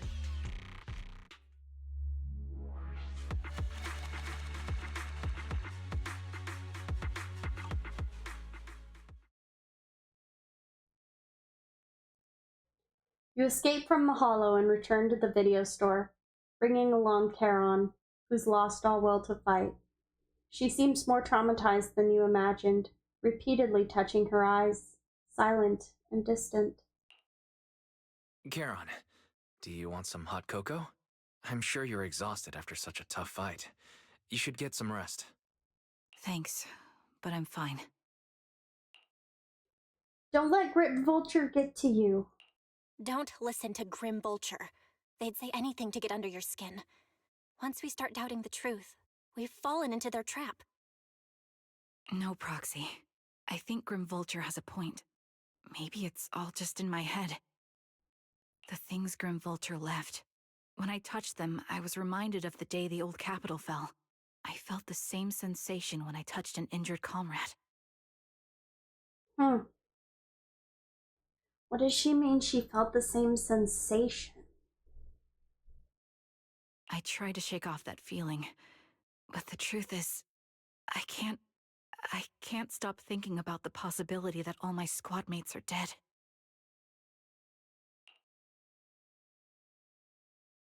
The day the old capital fell. What happened back then? Would you be willing to share more? What really happened to you and Liar Squad on the day the old capital fell? That day, in the first hour Hollow Zero started expanding. Defense Force HQ thought it was just a normal Hollow disaster, and thought they could suppress it with a standard amount of troops. Liar Squad was among the first troops sent there. Before we left, our superiors promised reinforcements would be on the way to support us in combat, so we didn't need to worry too much about facing the Ethereals. But soon after we began the mission, we realized things weren't going to go like we thought. The Ethereals came at us like an endless tide. The Hollow expanded beyond control, and more importantly, the reinforcements never came. Wow. The Defense Force troops outside the Hollow soon realized this was no ordinary disaster. Hollow Zero was devouring Eridu at horrifying speed. The reinforcement plan was called off, and the promised troops retreated. Honestly, even if they had come to help, it wouldn't have changed anything. I watched as members of the advanced force around me died one after another, or were corrupted into Ethereals. Our squad slowly lost the strength to maintain formation. I was a weak point in our formation. An ether shot fired by an Ethereal hit my eyes, corrupting them. Because of that and several other wounds, I shortly lost consciousness.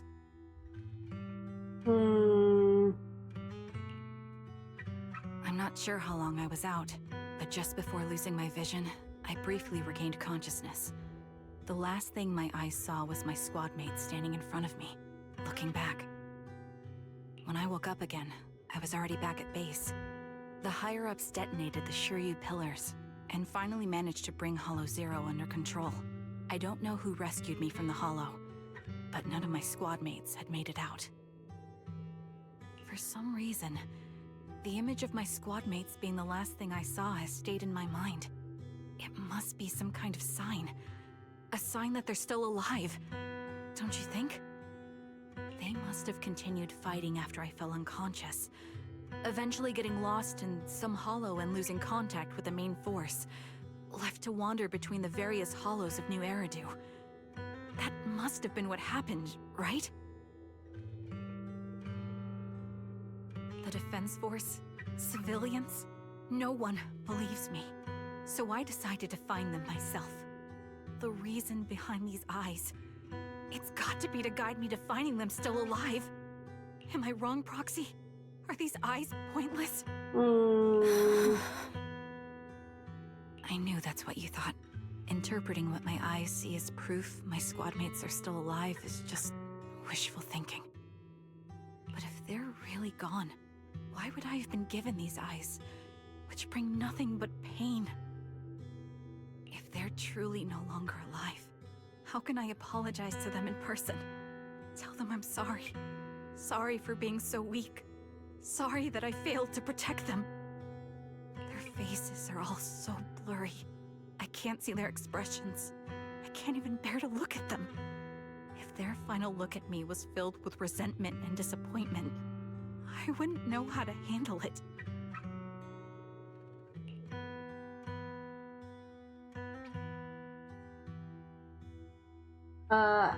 Wipe Charon's tears away. Charon, listen to me. Even if everyone else thinks you're wrong, Wise and I will never dismiss your determination to find your squad mates. You don't need to make any justifications, because someone close to us is missing too, and we desperately hope she's still alive. Even if the whole world doesn't understand, we will never give up. But I also think being consumed by this obsession, unable to move forward, that's not what those who matter to us would want. Belle is right. Listen, Charon, you're such a kind person. Maybe that's why you feel responsible for protecting everyone and blame yourself when you can't do enough. But you don't have to carry it all on your own. We'll be there to support you. Yeah. Right now, the best thing you can do is trust us. We can be sure that Vulture hasn't killed the client yet. As long as we have that lead, there's still hope. We'll support you. No one can dismiss your determination or will. No matter how things turn out, we'll stand by your side and we'll face it together. Roxy, thank you. I feel better now. At the very least, I want to keep investigating. I'm not just going to stop here. With the tension easing, it's time to discuss the plan going forward. Just then, the phone rings. Sorry to disturb you at this hour. Did you go investigate that new holo? How's it going? Oh, never mind. The client just shared a new location with me on Knock Knock. Of course they did. They're pretty eager, huh? Which holo is it this time? No, it's not a holo. If I'm reading this right, this location is Scott Outpost. What? Oh, it's the dedication. It's the dedication event, isn't it? Scott Outpost? Isn't that managed by the Defense Force and White Star Institute? What's Grim Vulture up to? It's Remembrance Day. Don't you recall what Aaron said before? They're holding an event right now, and the place will be open to the public. So we aren't being lured into a holo. So, they're not trying to lure us into a holo this time.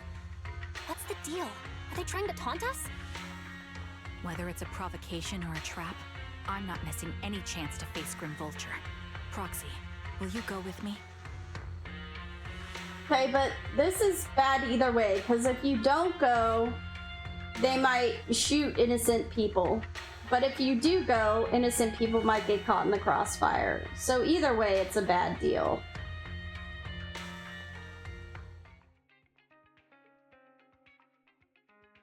Okay.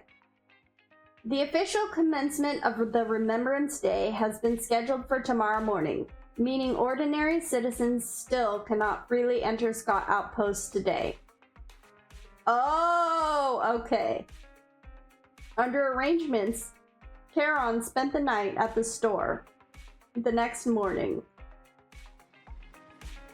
Belle, you'll be heading to the outpost with Charon soon. Did you sleep well last night? To be honest, I didn't sleep much. Actually, me too. Thought of the past kept me up, especially those related to Charon, and I didn't manage to fall asleep until late. Oh, Charon is already waiting for you in the parking lot. I wonder how she's feeling now. Please take good care of her, Belle. Leave it to me.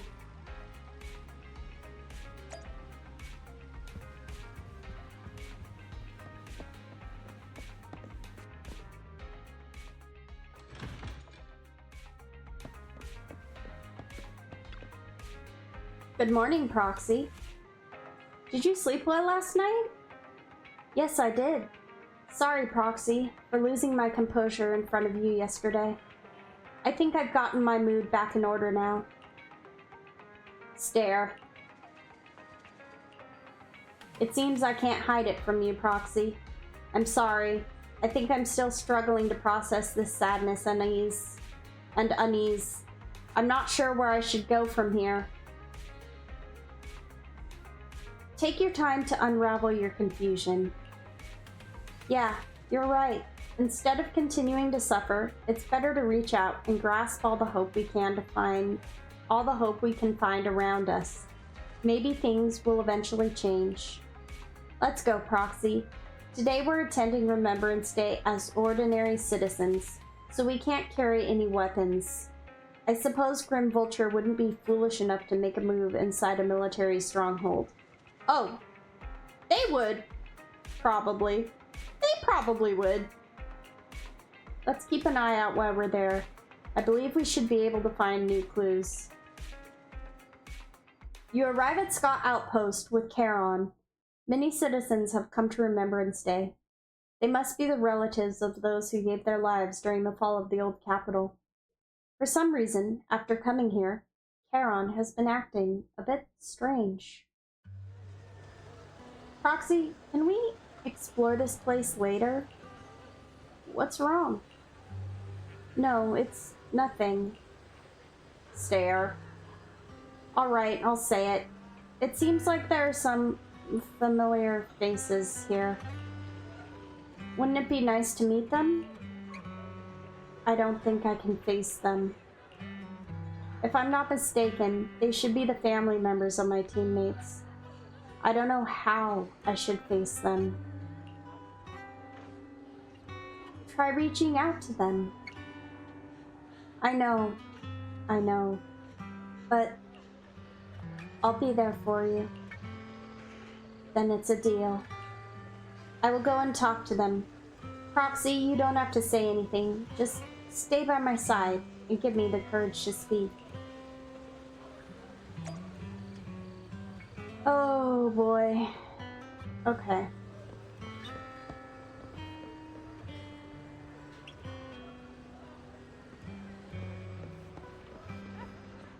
Oh, look at all the candles. Let's roll. Attention all Defense Force soldiers, listen up. Never forget why Scott Outpost was established, and never forget all the sacrifices we made when the old capital fell. Hollow Zero may be under control for now, but that doesn't mean it won't expand further in the future. On this special Remembrance Day, we must remain vigilant against another disaster. Is that understood? Understood. Hi, Miss Master. You do too? I'm your bro. I'll take care of you and take you for walks every day. Boo, I miss Master. You do too, right? Don't worry. Master just went somewhere far away with the other soldiers. I'll take good care of you while Master's away and take you on walks every day. Woof, woof, woof. Oh.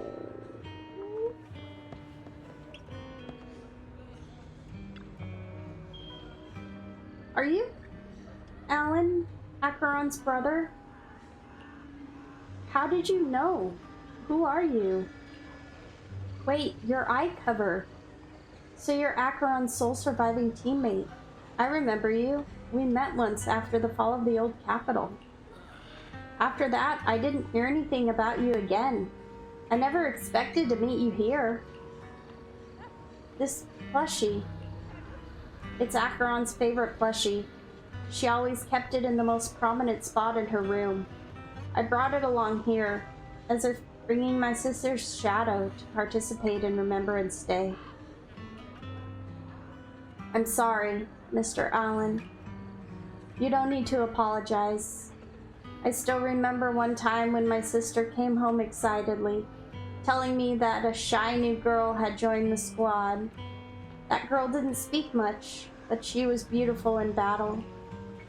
That was the happiest I had ever seen her. To her, you were a presence that inspired admiration and gave a desire not to fall behind. A beautiful soldier who gave her the drive to keep moving forward. You don't have to apologize to me. If my sister were here, she would surely say the same thing.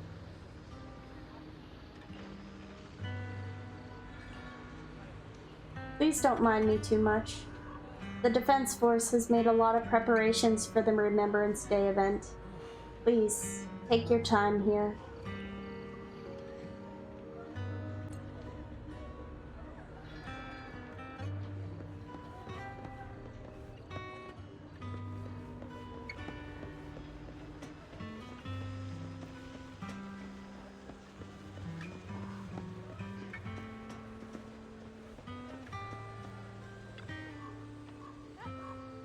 Wait a moment.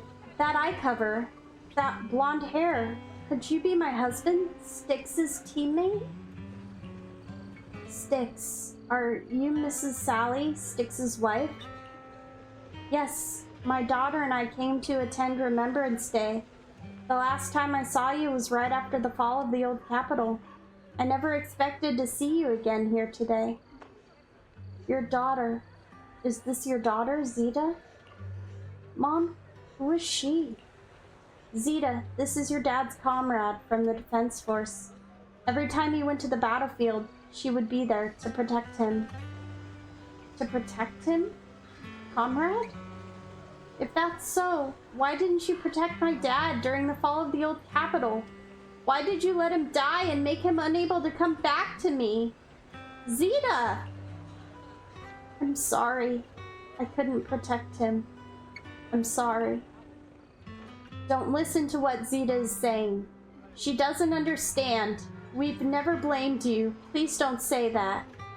Zeta, you can't say such hurtful things. Apologize right now. Why should I apologize? She survived, but Dad didn't. Isn't that the truth? If it weren't for her abandoning him, Dad could have come back safely. Enough!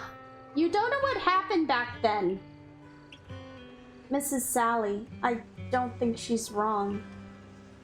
Please don't think that way. I'll make sure to bring her to apologize to you later. I need to explain to her what really happened. I'm really sorry. Please don't let us keep you. Go and explore the Remembrance Day event for now. Please remember, all your comrades, including my husband, would want you to see the hope they left behind.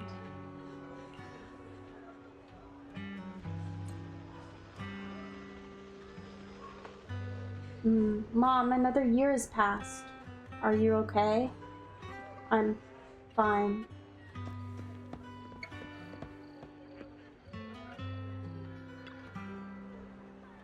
My son, can you see me now? I'm doing well. My legs and feet are fine. I just miss you so much. Excuse me, are you Cocytus's mother, Ethel? Oh, you are... Oh, I recognize you. I saw you once in the military camp after the fall of the old city. You're Cocytus's teammate, one of the survivors. I've been wanting to get in touch with you over the years to see how you've been, but I never heard from you. I didn't expect to meet you here at Remembrance Day. I guess this is fate. Mrs. Ethel, is your health still? I'm in good health, fortunately. Everything is fine. Although I'm the only one left in the family, the pension from the government is enough, and I still have some years in me. I'm sorry, Cocytus. Child, you don't need to apologize. My son may appear carefree on the surface, but he's always felt so much pressure. One day, he suddenly told me that he had found a companion who truly understood him. I believe he was talking about you. How could I possibly blame you, someone who helped my son? It's such a blessing. You, a kind-hearted person, are alive and standing here today. I'm so glad. Mrs. Ethel, Child, don't worry about me. Since you're here for Remembrance Day, take your time to walk around and look around. I hope you find something meaningful. To your surprise, many relatives of the deceased Liar Squad members are here for the Remembrance Day event. Is this really just a coincidence? As you ponder this question, the relatives have gathered in front of Karen. Miss, I'm sorry for being mean to you before. Mom told me you were protecting Dad until the very last moment before you passed out. I shouldn't have said you left him to die. I'm really sorry. Zeta was really young when it happened, so she was too little to understand, and I haven't really talked about it. I hope she didn't upset you. No, she was right. If only I'd been strong enough to take down most of the ethereals, maybe they wouldn't have ended up in that situation. Oh, that's not fair. The old capital was falling. No single person's strength could ever be the deciding factor in the face of a disaster like that. In spite of it all, you survived. If they were still here, I'm sure they'd see that as something to celebrate. I've always known the truth. I failed to protect them. A weakling like me survived, and the rest of them disappeared without a trace. This isn't solace. It's the worst possible outcome. That's something I can't face. I've never had the courage to tell you, I couldn't protect your loved ones. All I can do is wander New Eridu, hoping to find some trace of them. Even after all this time, I still haven't accomplished anything. I'm sorry. You really don't know us at all. This isn't the worst possible outcome by any means. Styx, my husband, and all his comrades who lost their lives, each one of them left behind their own legacy. Just look all around you. Everyone standing before you is a legacy they protected that is carried on to this day. After my husband passed away, Zeta and I received survivor benefits. And with all the odd jobs I've been doing, we've managed to get to where we are today. Styx always wanted our daughter to study art, and Zeta's interested in it too. Now, that dream has become a reality. She just got accepted into the art school in Janus Quarter. Aww. Mom and I have our tough days, but I often think of Dad's cheerful laughter, and that memory gives me the strength to keep pushing through. One day, it'll all pay off, just like it has now. That's really cool. She can still remember her dad's laugh, even though he died when she was still young. Thank you for always being by my husband's side, even at the very end. Well, I suppose you must have heard about my condition from my son? Ethel, Kakaitis used to tell me about you. He often took leave or skipped work to earn extra money by part-timing, or to care for you when you were sick in bed. That's interesting that he would skip work to part-time. I wonder if the military, if the defense force didn't pay as much as other jobs. Yes, that's true, but I bet he never told you my illness became so bad that I needed major surgery, and he worked his tail off to raise the money. Who would have thought he would pass before me? I used the benefits from his death for the surgery, and that's the only reason I'm here today. In a way, his passing allowed my life to continue. Wow. Every time I think about it, I feel like I need to keep my body healthy and live a few more years. The sights I see, I believe he can sense them from somewhere far away. When I was too weak to take care of him, it was you and your comrades who stayed by his side. Thank you for everything that you've done for him. As for me, well, I'm currently working as a fashion designer. A fashion designer? Is that because of Acheron? It is. I'm sure you remember how much she loved beautiful things. She was always into fashion, so I decided to become part of that world.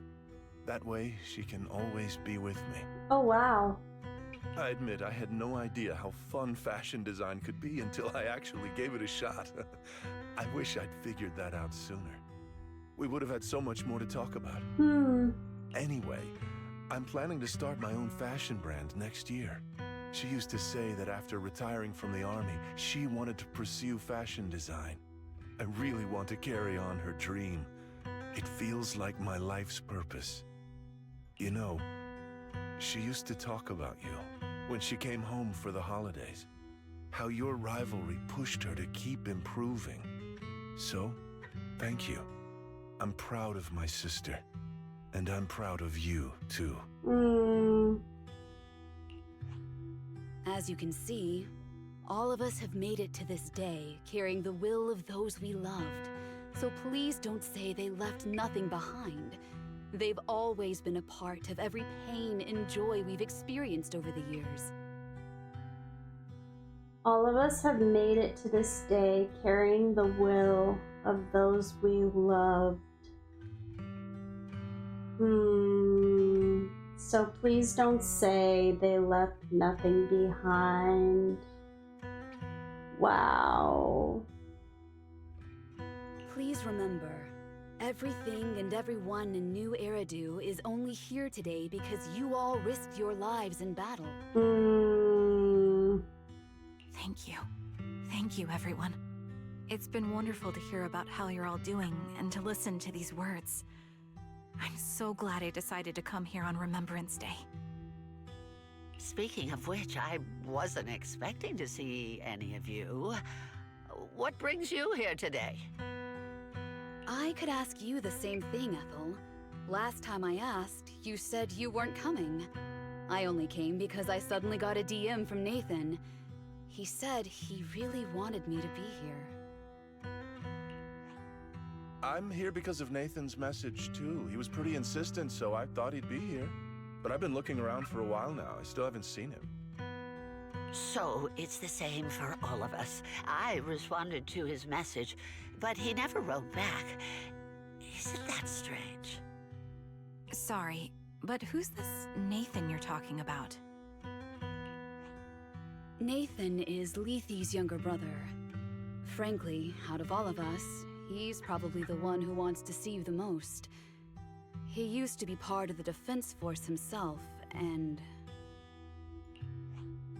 The day the old capital fell, his squad was responsible for supporting the forces that had already entered the Hollow, which included all of you. He's told us that story so many times. When they saw how bad things were in that Hollow, some of the reinforcements called off their plans and pulled back. He tried to stop them, but there was nothing he could do. He always blamed himself and wanted to find you to apologize. But the truth is, the reinforcements retreating was inevitable. Shortly after their retreat, headquarters issued the official order. We all lost someone in that disaster. And for a while, we resented the reinforcements for their decision. But over time, we came to understand it, and we eventually let it go. There is no avoiding casualties in that battle. In hindsight, it wasn't wrong for headquarters to prioritize saving their strength. May I ask what the name of Nathan's squad was when he was in the Defense Force? The Impera squad of the Obsidian Division. Is something wrong? He's probably her contact. Nothing. It's just... I think I might have stumbled upon the answer I was looking for. After 4 family members paid their respects and left, they continued touring on Remembrance Day.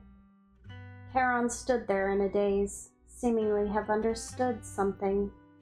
At that moment, a sound came from the open space in front of the outpost. It seemed someone had stepped onto the podium, and the citizens all gathered in the podium, preparing to listen to the person's speech. According to the schedule for Remembrance Day, it should be time for a representative of retired Defense Force veterans to give a speech. It looks like the speech is about to begin. I feel a bit concerned.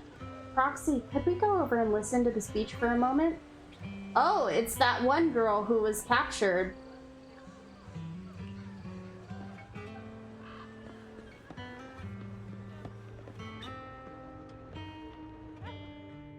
Is that Zoe on the podium? Yeah. Is she here to speak on behalf of the soldiers? Is she here to speak for the soldiers? That seems fitting. She's cut medals after all. But I don't see Jesse or Aaron anywhere. Didn't they come? Everyone please, quiet down. Zoe, of Nemesis Squad, a representative of the veterans, will now deliver the Remembrance Day speech.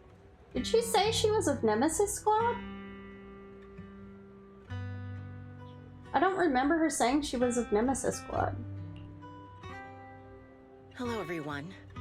I'm honored to stand here and speak on behalf of all of the soldiers of the Defense Force. Today, We gather to commemorate Remembrance Day, a day born from the tragedy of the old capital's fall. Many of us lost relatives or friends in the disaster, and I am no exception. Every member of my squad perished in that battle, leaving me as the only survivor. Oh, wow. Losing the friends you cherish to the Hollow is a pain that never fades. It's a sorrow that will stay with us, now and forever.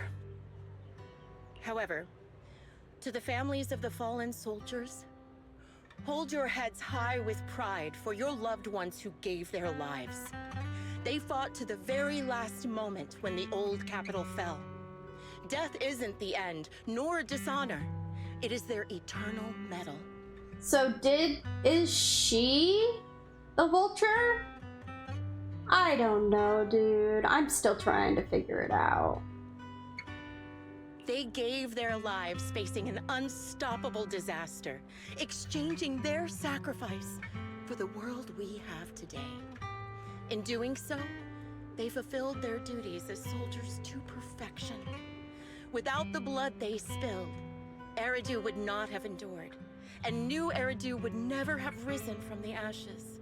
Like, at first, I thought it was...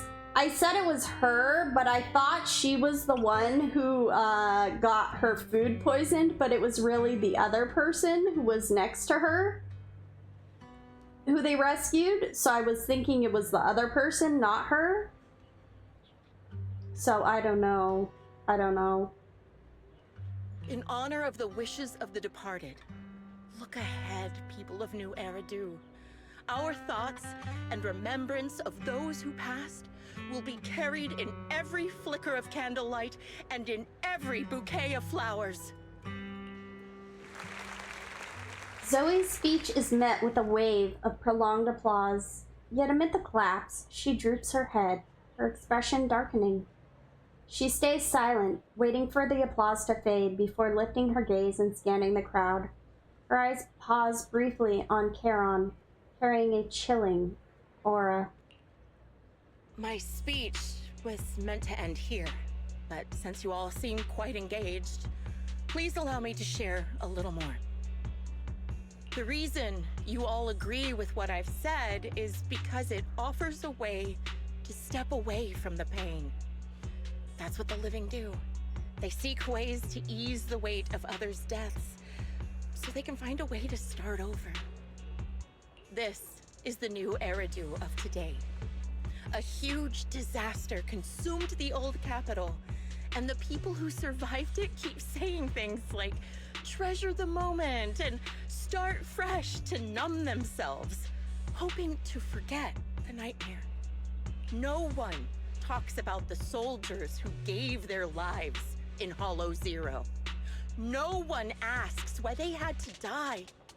The brave gave their lives battling the ethereal onslaught, while the weak survived. This is a new Eridu, built by weaklings. Its order founded upon their way of thinking. Your applause makes me realize you all accept this logic. Each of you had loved ones who sacrificed their lives in the fall of the old capital. And now, you're thankful that someone has encouraged you to move on from them. Wow. What meaning does the sacrifice of those who died have if you all choose to forget? Have you never thought about why your own loved ones had to die? And why no one is responsible for their deaths? Miss Zoe, there's not much time left for your, Open your eyes! I'm speaking to those who have lost loved ones! If death is the medal for the fallen, then pain is the cross the living must bear. If you fear its weight and run from the suffering, the soldiers will never find peace in their eternal rest. To tear the wound open once again, so you'll never forget the searing pain! That's the real meaning of Remembrance Day! I don't agree. Charon, I didn't expect you to be here for Remembrance Day. How are things going with your search? Seems like you have something to say. Among the people standing here, there's a woman who raised her daughter with the survivor benefits left by her husband. Another who's been able to carry on with her life thanks to the final efforts of her child. And yet another who's found purpose because of the influence of his late sister. The will of the deceased lives on in every person here. The soldiers who died during the fall of the old capital fought for this. The future that their loved ones are making for themselves now. The old me might have agreed with what you said, but someone taught me that pain and hardship can lead to hope. They helped me see that hope could be inherited, not just destroyed when life fades. That's why I believe the departed didn't leave us wounded or with a heavy cross to bear, but with a melody. Each of us holds a harmonica that plays the melody of life. At first, it may sound awkward, but it will eventually flow smoothly, taking on our own style, until it merges with our soul. You seem quite certain about what you're saying. Tell me then, what kind of melody is left behind by those we've lost? I'm not sure. I can't picture the exact melody, but I trust the answer I've chosen. And I trust everything I've seen and heard. A vague and insubstantial answer, isn't it? I was right about you, Charon. From the moment we met, I knew we'd never really understand each other. I'm sorry you feel that way. Everyone, I apologize for taking up your time. My speech ends here. Please feel free to continue with your visit. Zoe exits the venue without sparing a single glance back, leaving the audience and the defense force in a state of confusion.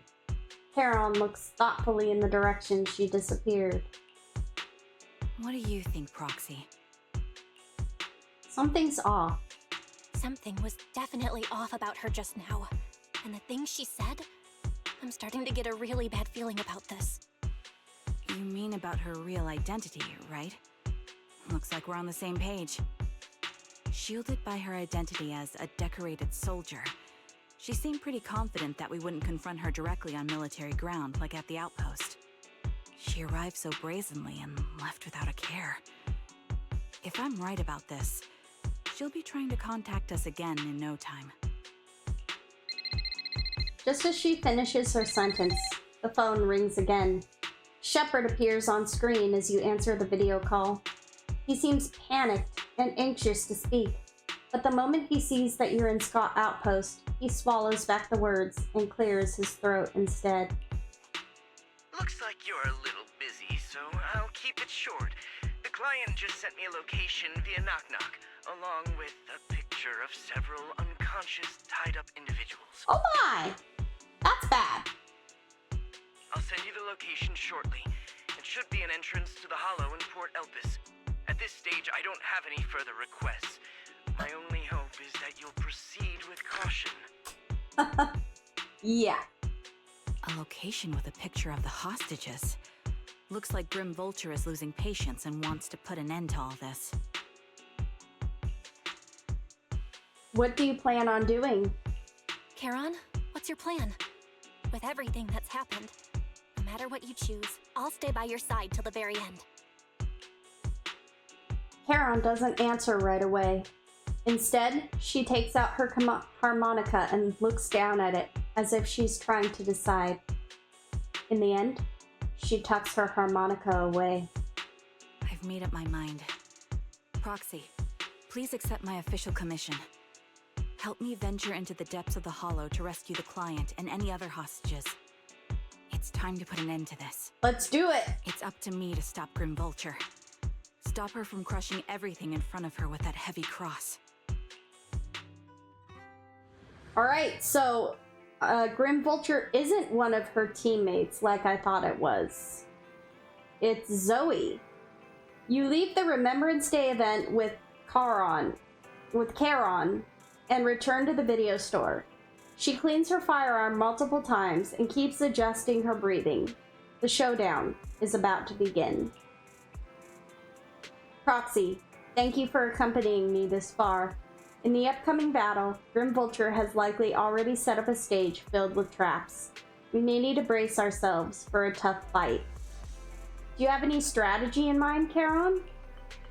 To be honest, there isn't a fully viable strategy. The opponent is a sniper and can keenly anticipate the timing and trajectory of each of my shots, dodging in advance. Entering the battlefield pre-prepared by such a formidable enemy alone, it's foreseeable that she will continuously occupy elevated sniper positions, relentlessly targeting us, while we have very few opportunities to land a hit on her. Wouldn't that mean we'd be easy prey? Theoretically speaking, that's right. In a sniper duel, the one who fails to secure the best vantage point or exposes their position is always the loser. But I believe there's still a chance. In our previous fight, I could sense the pride and impatience of Grim Vulture as a sniper. I'm not sure where that impatience comes from, but that pride is definitely something we can turn against her. I couldn't figure out at first, when I was thinking it was one of the victims we found at the scene, why they would like pretend to be one of the victims when it was actually the sniper, when there was nobody coming to rescue them. And I forgot that they sent out their location on Knock Knock to Shepard. So there was a chance that somebody would come for them. I don't know how big that chance was, but there was, I guess, a chance because we did end up rescuing them. So, yeah, for what it's worth. Just throwing that out there. I believe she would never accept the idea of me surpassing her in sniping skills. If I can outmatch her at a critical moment, she will lose her composure. That would be the only instant she exposes a weakness. Proxy, this is the strategy I've chosen. Grim Vulture may indeed be the superior sniper, but I will surpass her and make this strategy succeed. To win this battle, despite the overwhelming disadvantage, please entrust your back to me, Proxy. I need you as my companion to support me. Entrust your back to me as well. Yes, I will. I will protect you, so please also provide me with your guidance. Story, Piercing Rain.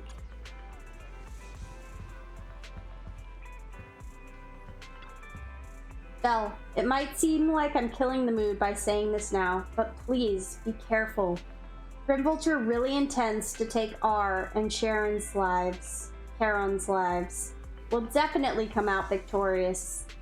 I'll do my best to assist you. Let's put an end to this, once and for all. Where did Charon go? She's not here. I guess she already left for Port Elpis. Okay. Alright.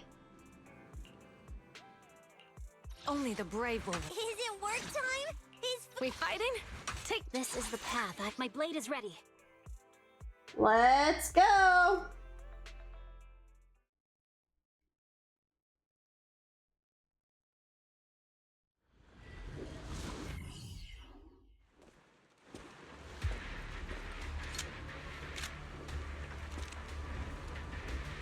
Charon, look! Another communicator. Of course there is.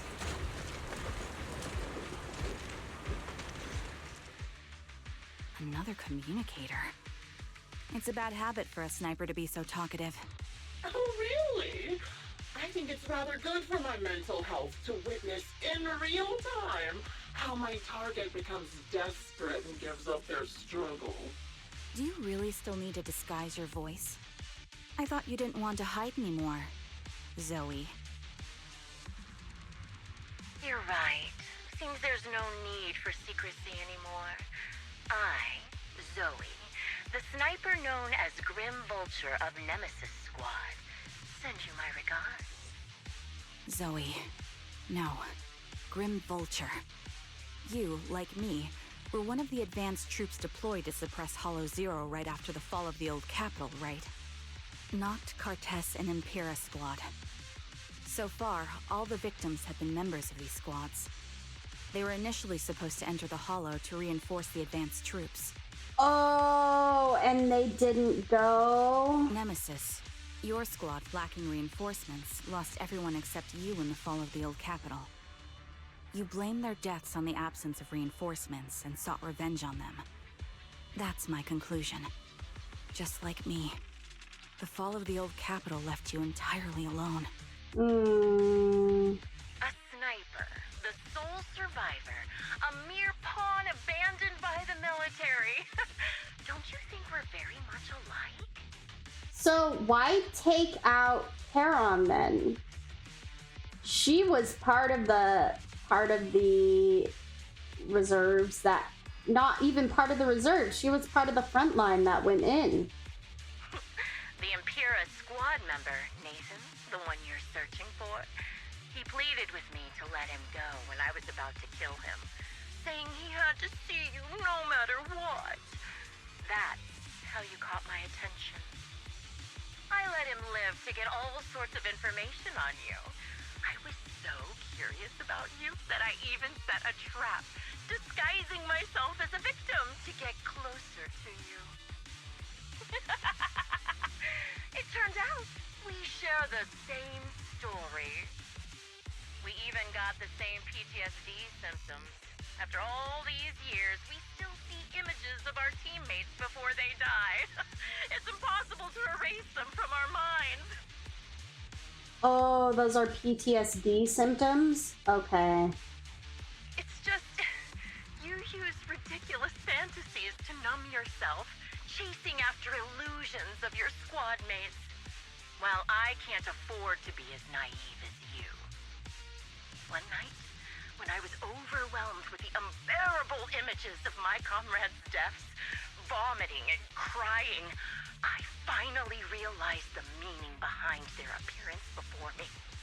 They were pleading with me, pleading for vengeance against those who abandoned us, begging me to destroy the repulsive, hypocritical new order of New Eridu. Are you sure, though? So, I carried on their will. I began kidnapping targets and sniping them in the Hollow, watching as they became corrupted and died in despair. Do you really think this is what they'd want? No. What else? Would they want me to be like you, playing at a game of finding my missing squad mates, accepting their deaths when I'm done playing, and then forgiving the very enemy who killed them? What a noble and virtuous gesture! Forgive on behalf of fallen comrades, coexist with New Eridu's order, and live peacefully among cowards. It's precisely because you and I are so similar that this hypocritical and cruel attitude makes it even harder for me to forgive you. After our first conversation, I was certain I must end your life myself to prove I'm right. Well, there's her motive to kill her. That's exactly what I wanted to say to you, too. Because we've suffered the same hardships, I can't accept the path of destruction you've chosen. Jesse, Aaron, Nathan, the client I've been searching for, and any other targets of revenge you've set your sights on. They all feel regret and struggle over the choices they made back then. But you can't see any of that. You didn't target the higher-ups who misjudged the situation, the dangerous ethereals who killed your comrades, or the ones responsible for the fall of the old capital.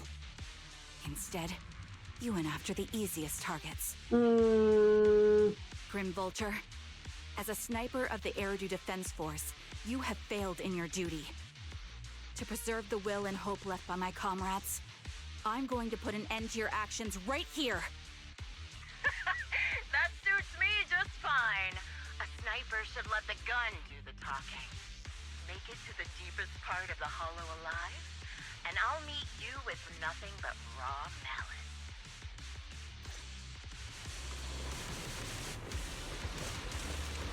Okay, that's blocked off still, so I can only go forward. Since you made it here, let me reward you with a few things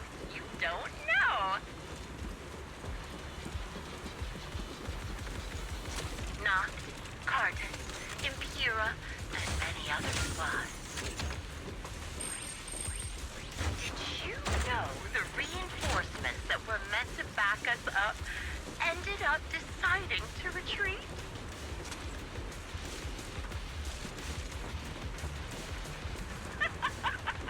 Relying on a show of hands to vote, isn't that ridiculous? Our lives were discarded in such an absurd way, like a kindergarten election for class monitor. Chat. Adjusting. So, when I killed them, I employed the same method. Can't catch me. I made the dozen or so people I captured vote on who I should kill first. You wouldn't believe how funny it was. My word. You made them vote?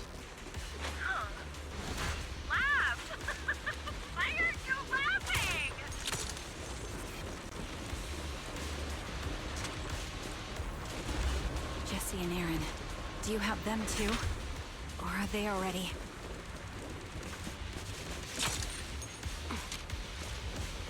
You still care about them? Or should I say... It looks like I haven't made enough of a threat to your life if you still have the time to worry about them. I'm too weak! There's no time to lose. Yeah. Good job. Why not leave their faces an unsolved mystery? Normally that's sensible, right? The wind and rain are picking up. This extreme weather is perfect for sending you to your grave, don't you think? No one will hear your screams and cries as you die. Can't catch me. Alrighty! By the time the rain stops, you'll be a cold corpse.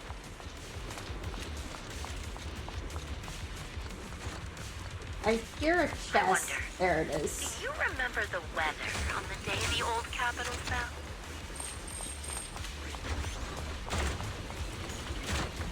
It wasn't heavy rain like now, but the sky was just dark. You made it to this part of the hollow you want to know. Ah! Such determination deserves praise! Now, it's time for the final showdown, Fury.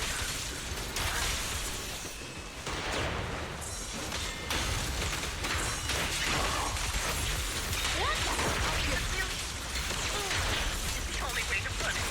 What sniper would ever confront their enemy head on?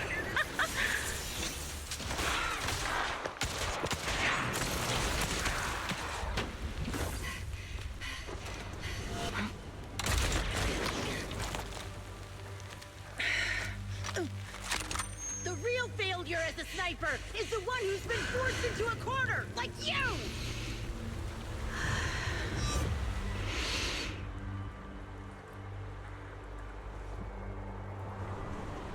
The wind.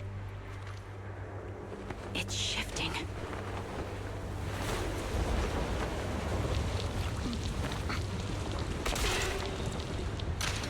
I won't fall for your distractions so easily.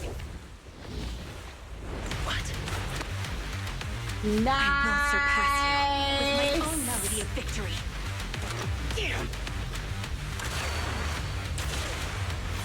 And let the wind be the opening notes.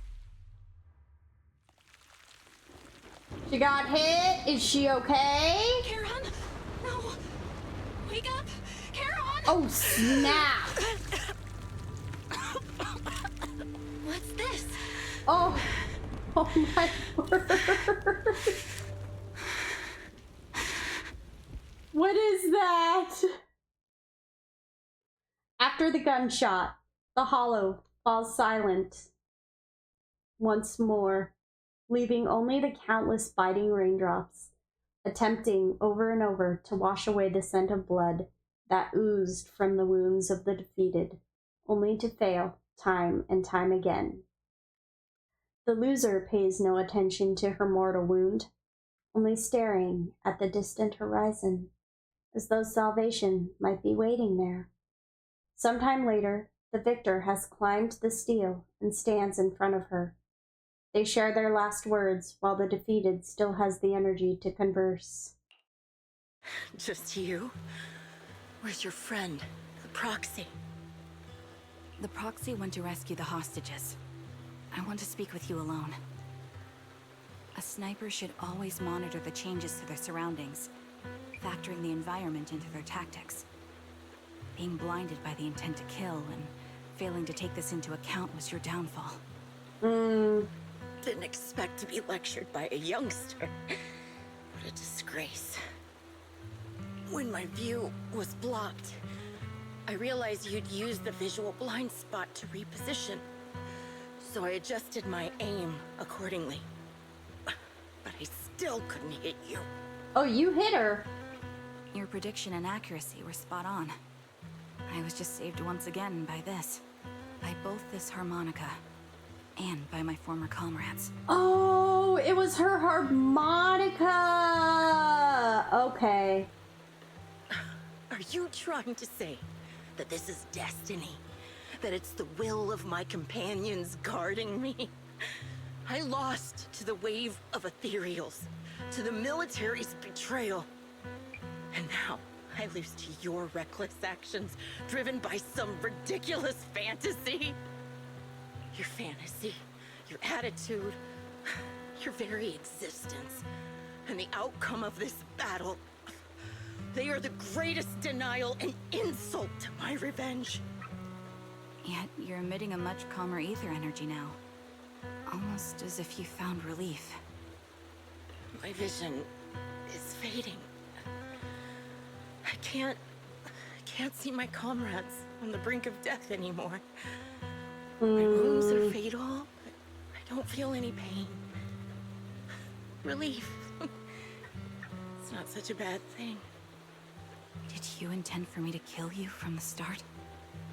Let me answer that question with a story. The first time I saw you was actually during the fall of the old capital. Okay. My comrades were all dead, and the Wait, reinforcements did she higher ups save promised her? before the mission never came. I can't even remember how long the fight went on. Ultimately, I had no choice but to retreat, failing to bring back my squad mates' bodies. I made my way through one battle line after another. The advanced troops were nearly wiped out. But when I reached a certain front, a small squad of survivors called out to me. Few people can still stand after such severe corruption and injury, but all 5 of them were still fighting. They were protecting a girl who had lost her sight and fallen unconscious while searching for a way out of the hollow. They told me they were beyond saving, and if I planned to retreat, I must take the girl with me. I couldn't turn down the last request of a group of heroic soldiers about to die in battle. She did. She was the one who brought her out of the hollow. Your comrades entrusted your life to me. I was the one who brought you out of the hollow. My word.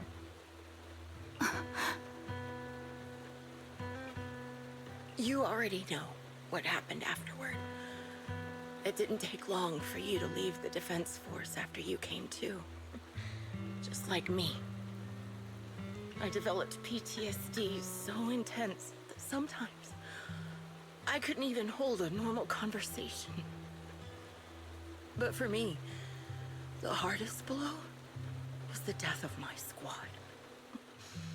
To an orphan like me, they were family. If the reinforcements had kept their word and provided support, they wouldn't have died for nothing. Don't you ever have that thought? To say I don't would be a lie, but I think deep down you know. From the moment we stepped into the hollow, there was no way we were getting saved. Given how quickly the hollow was spreading, and the ever-increasing number of ethereals, it would take the sacrifice of countless Defense Force troops to suppress it. It wasn't something that could have been accomplished in such a short time. The reinforcements would have only been a drop in the bucket. More sacrifices without results. Canceling the reinforcements, sending the advanced troops to rescue as many civilians as possible to minimize casualties. I think most commanders would have made the same decision. Objective and cold logic. I understand it, of course. But when you see members of the reinforcements living happy lives years later, can you still keep your composure? I couldn't.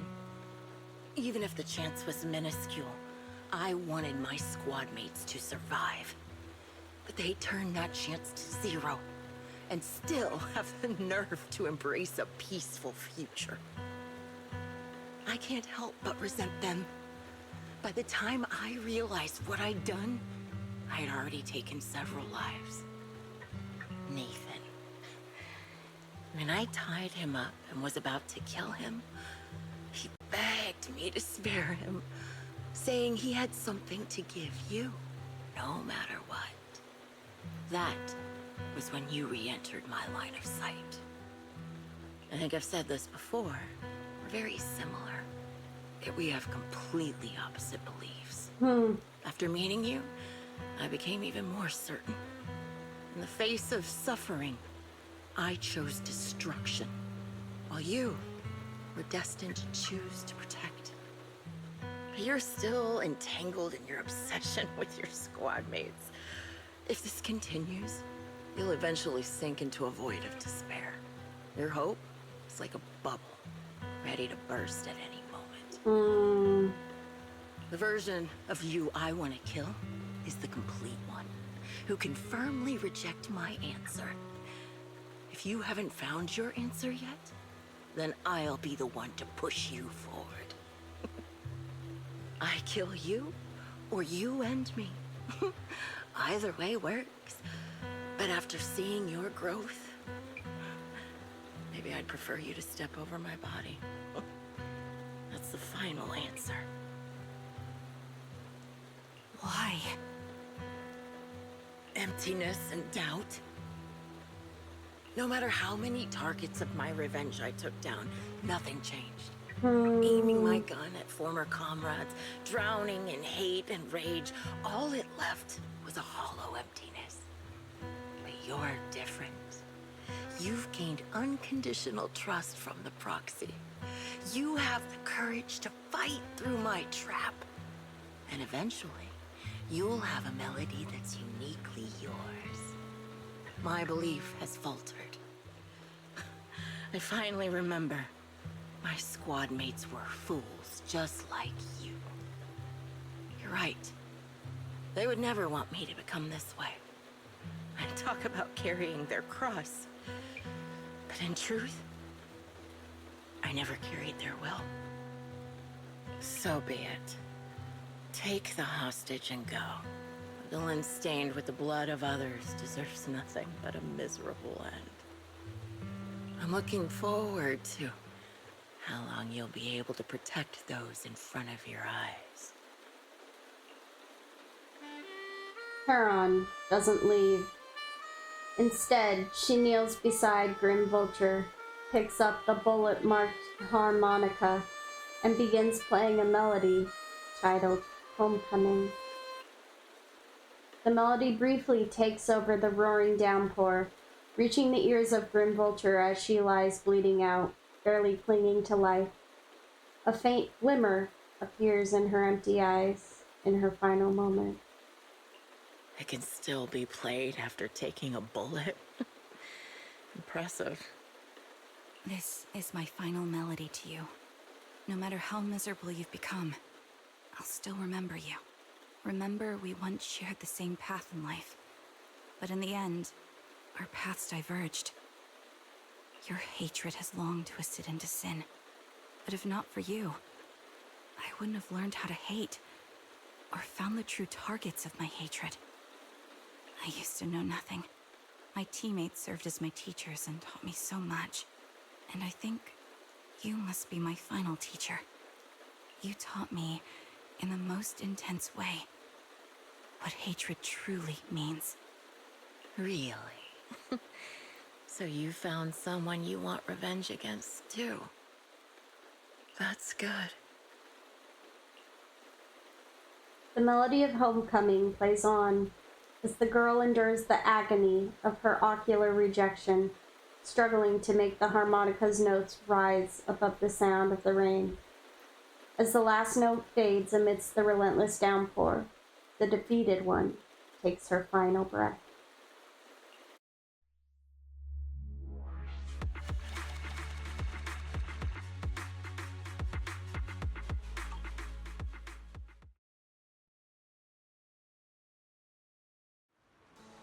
You rescue the kidnapped people, leave the Hollow, anonymously report things to public security, and update the Shepherd on the situation. This series of tasks that needs to be done after such an intense battle leaves you dizzy. After requesting to meet the client with Shepherd, you receive his message calling you to Port Elpis. Proxy, we've arrived at the port. According to Shepherd, he, the client, and the rescued Jesse and Aaron should all be here. Let's go talk to them. Is something bothering you? Oh, Proxy, you noticed. Even though we defeated Grim Vulture, I still can't seem to let it go.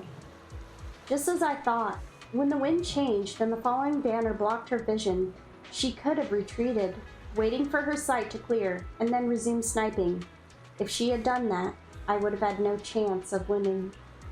But her pride wouldn't allow her to take an action that implicitly admitted her tactics were inferior. She still chose to engage in a shootout with me, despite the blind spot. Doesn't this just prove your strategy was successful? But after realizing that she actually wanted to die, I started to wonder, was my course of action something she deliberately led me into? I would find a way to break her trap and create an opportunity for a reversal, and she was waiting for that moment, ready to test whether I had truly surpassed her through a direct confrontation. I believe that was her intention. Her feelings must have been very complicated. Proxy, you told me that Grim Vulture once appeared here at the port, standing by the trash can on the wooden pier, gazing out at sea. I think she was one of the people we could have talked to ask if she'd seen Trigger, but we just didn't get that far. We talked to like the 3 people up here at the port, and then it went to have us talk to Wise because it didn't want us to have us talk to all the people. What was she thinking back then, I wonder? Sorry, I was just talking to myself. Let's go meet the client together. He's still alive and hasn't become another of Grim Vulture's victims. I suppose that's the best news we could have. Although I already understand that the client's true identity is not my teammate, and it may not bring the hope I've longed for, I still want to face him. Alright, let's go.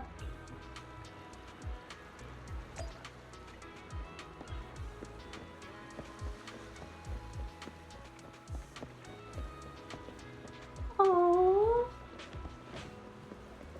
Hello, kitty. It's a strange black cat. Is that... It looks exactly like Inky. An ordinary, unremarkable trash can. There's only one reason for stopping in front of this trash can. The first time Grim Vulture was seen, disguised as an ordinary person, she was standing silently next to this trash can, gazing at the sea. Search the trash can. Lifting the lid of the trash can, among a pile of crumpled food wrappers and discarded ether batteries smelling of seawater, you find some torn pieces of paper scattered here and there. It was easy to identify them as pages from a notebook that had been deliberately torn apart. It seems that what Grim Vulture discarded in here wasn't just ether batteries. Try to piece the torn paper together. You quickly sort and piece together the torn papers. Now the contents are fully readable. It seems to be a diary. Read the first entry of Grim Vulture's diary. My word! And all this was over like a cat? Old diary, page 1. The captain came to talk to me again today. Ever since I took down that elite ethereal in the last mission, word's been spreading about Nemesis Squad having an ace sniper. It's quite troublesome. A bunch of rookies went to the captain, saying they wanted my guidance to improve their sniping skills. Are they understanding what it means to be a sniper? Do they really think sniping is something you can just pick up whenever you feel like it? I've dedicated every waking moment of my life to training, all to become a sniper capable of taking down any target. Without the resolve to take another's life, you'll never become a proper sniper. The codename Grim Vulture represents the weight and bloodshed behind sniping. Like a vulture feeding on corpses, I hunt for death, wrapping myself in its scent. I was going to turn the captain down, but Peregrine told me I've been too tense lately and should try accepting the captain's proposal. It would give me the chance to socialize and mingle. Well, I guess I'll think about how to teach these juniors. Though honestly, I feel like snipers should just let their guns do the talking. Read the second entry. Got a serious talking to from the captain. He asked me why my method of teaching juniors involved taking them into the hollow for live fire combat training. What if something happened to them? How could I take responsibility? Our captain's being too naive. If they chose to join the Defense Force, how can they protect Eridu without being prepared to put their lives on the line? Many techniques and tactics can only be awakened and understood when faced with death's door. I was just teaching them through the most effective way I could think of. Besides, if they get hurt in this kind of real combat, doesn't that just prove they weren't cut out for it? To learn my skills, you need the talent to back it up. In the end, the captain called off the training. Just when I was starting to enjoy teaching. Just when I was beginning to think it might not be so bad to pass my sniper skills down to some capable junior. Peregrine tried to comfort me, saying I'll have another chance to take on students someday. But who knows how long I'll have to wait, or if that student will even have what it takes. When I get to teach again, I'm definitely going to develop this training method further.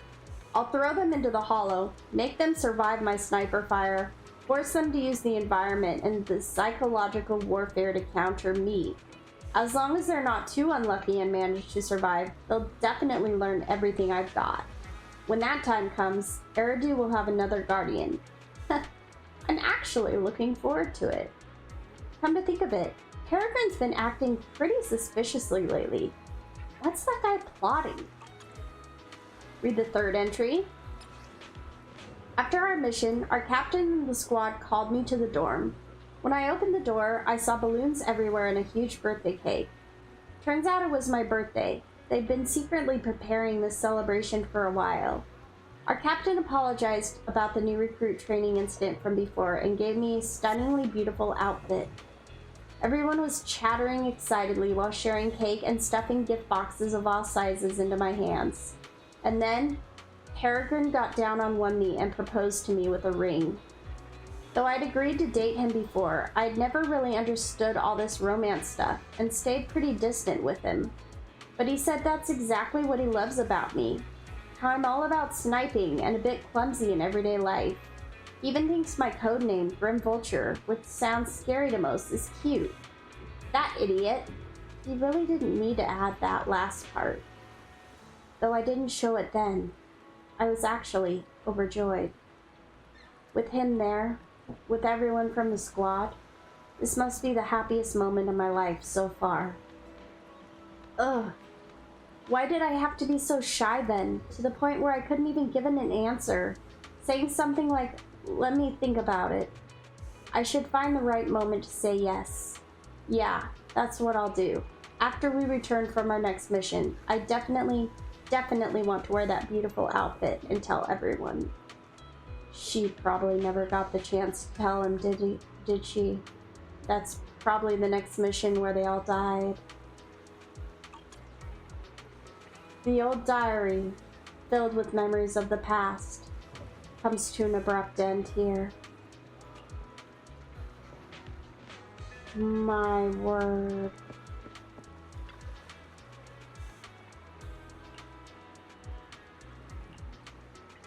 Do nothing. Okay, it's just gonna repeat. Wow. Okay.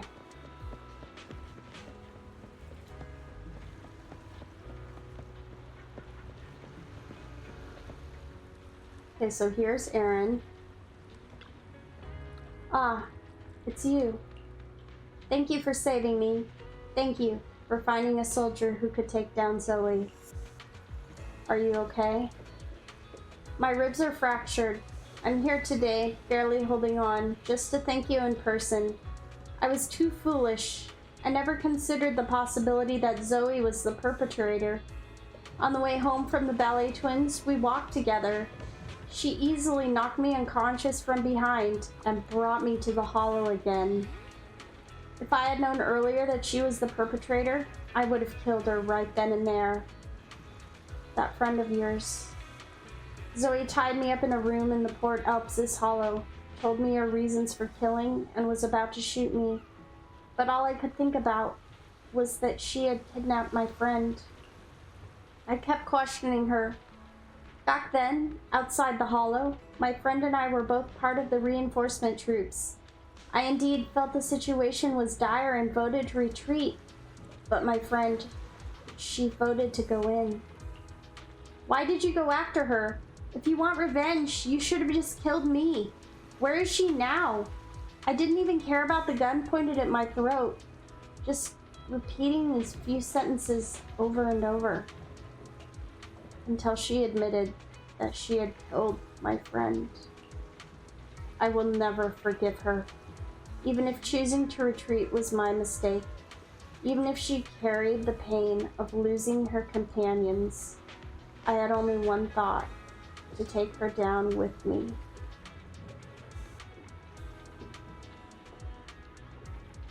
Even if choosing to retreat from the hollow, I believe is what she's talking about.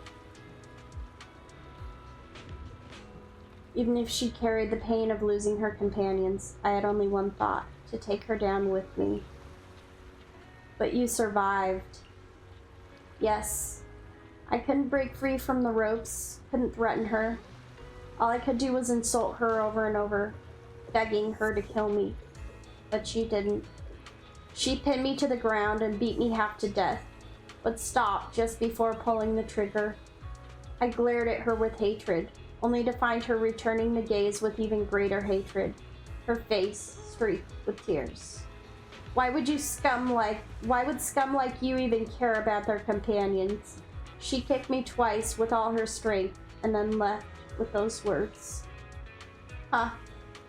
How many lives, innocent lives, has she taken so far? How many families has been torn apart because of her? And she still dares to call me scum. But now that she's dead, there's no point in saying anything more. My friend will never come back, and I can never forget the fall of the old capital, nor the series of nightmares that have followed recently.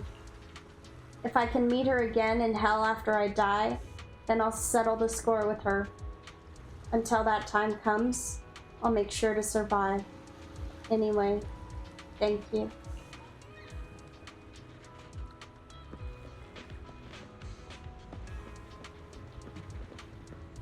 Okay, here's Jesse. Shepard and Jesse seem to be exchanging tips about working in the Internet intelligence trade. When he notices you want to talk to Jesse, Shepard cuts the conversation short and moves to a spot a bit farther away. Ah, we meet again.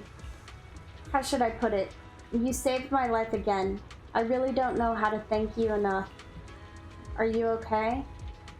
Physically, I wasn't hurt much, but my mood is complicated. Being kidnapped by the same person twice, maybe my intellect isn't really suited for being an information broker. I'm already considering a career change. Looking back now, someone who truly wanted to kill me then and there wouldn't have deliberately knocked me out again and left me to be rescued by you. But at the time, I was just relieved to have survived and never even suspected Zoe.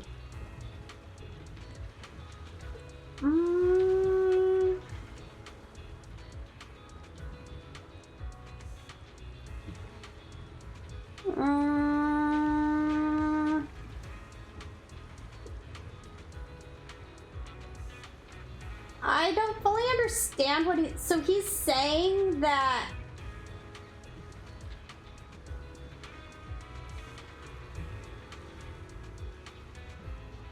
he's saying that somebody who really wanted to kill him wouldn't have left him alone.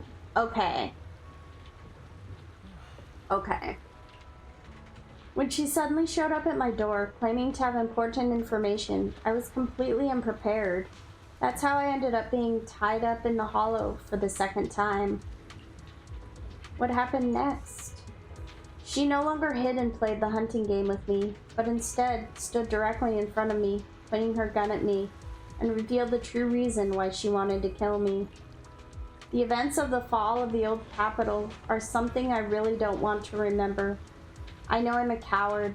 At the most critical moment, I chose to retreat along with the rest of the troops. But if you had seen the rapidly expanding Hollow Zero in person, you would have been terrified too. The moment you stepped inside, death was certain. Every soldier present knew that. My actions during the fall of the old capital are a stain on my career in the Defense Force. When I learned Zoe's true identity, I thought that being killed by her here would be nothing less than what I deserved. But she didn't kill you. Yeah, no matter how resigned I was, when I was about to be killed, I was still terrified, so I desperately begged her for mercy. But she didn't pull the trigger. I mustered the courage to meet her gaze, only to find her eyes empty, looking at me as if I were an insect. She raised her gun, emptied the bullets into the ceiling, and walked away. It's meaningless. Those were the last words she said to me. Tell me, back then, outside Hollow Zero, when we judged that our current forces couldn't stop the disaster and chose to retreat, did we really make the wrong choice? I don't know.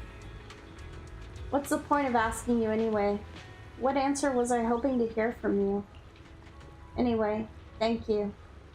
At the very least, because of this incident, I'm afraid I will never forget the nightmare of the old capital's fall, nor the moment Zoe looked at me with those hollow eyes.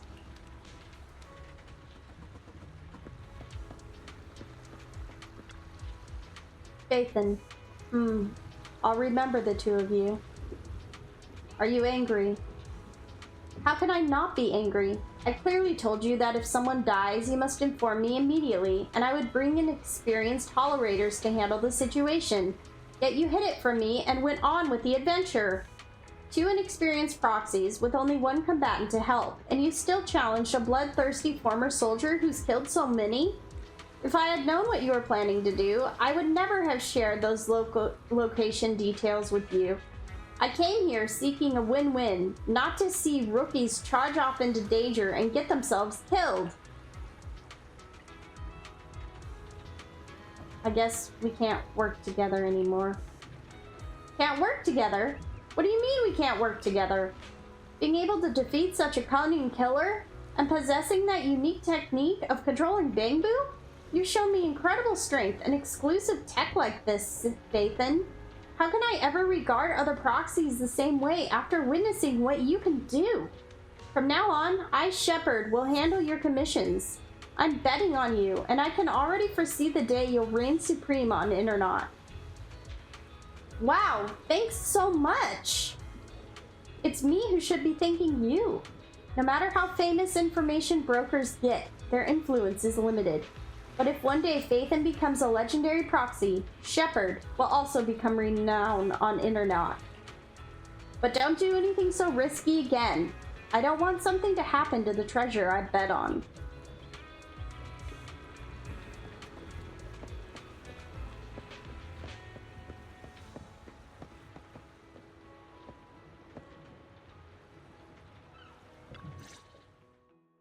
So you're the sniper from Liar Squad.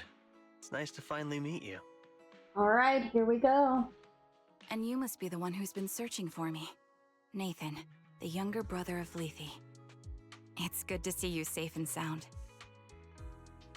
That's right.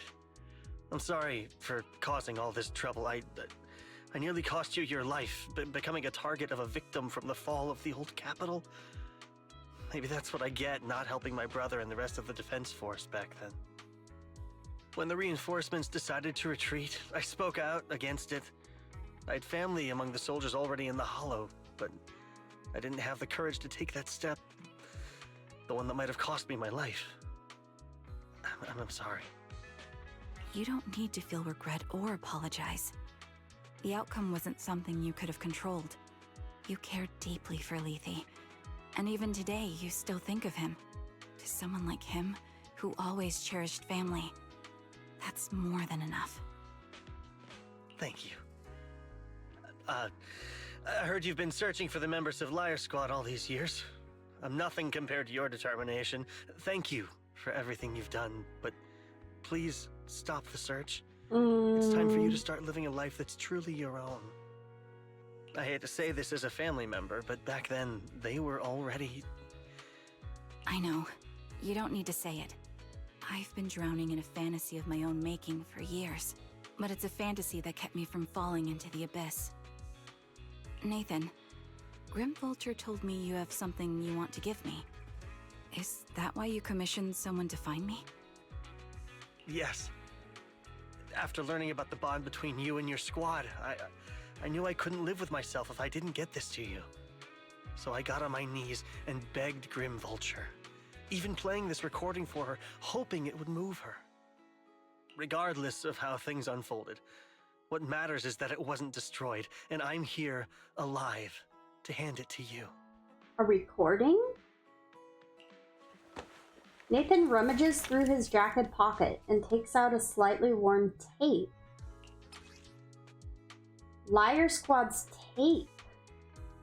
A tape from Liar Squad, discovered by Nathan Lake's younger brother. This long-sealed recording sparked the series of events that would follow. Years have passed, and while the tape's surface shows some wear, the audio within remains pristine, as crystal clear as if it was recorded just yesterday. I found this while going through my brother's belongings. It's been tucked away for years. There's a recording on it, and I think it's a gift Liar Squad made for you, but never had the chance to give you. Oh. Thank you so much. Do you mind if I listen to it now with the proxies? With us? Wait, with us? I thought we were just here to collect the commission fee today. Go ahead. As for the commission fee, I'll pay it to you both shortly, so don't worry about that. Nathan takes a step back. Charon looks at you, her lips seeming to tremble slightly. You gently hold her hand. Feeling the warmth and strength in her palm, she presses the play button. Hey, hello? All right, it's a recording. This is a message from Liar Squad for our little sniper. Everyone ready? I'll count down. 3, 2, 1. Congratulations on your 1000th day with Liar Squad! Oh.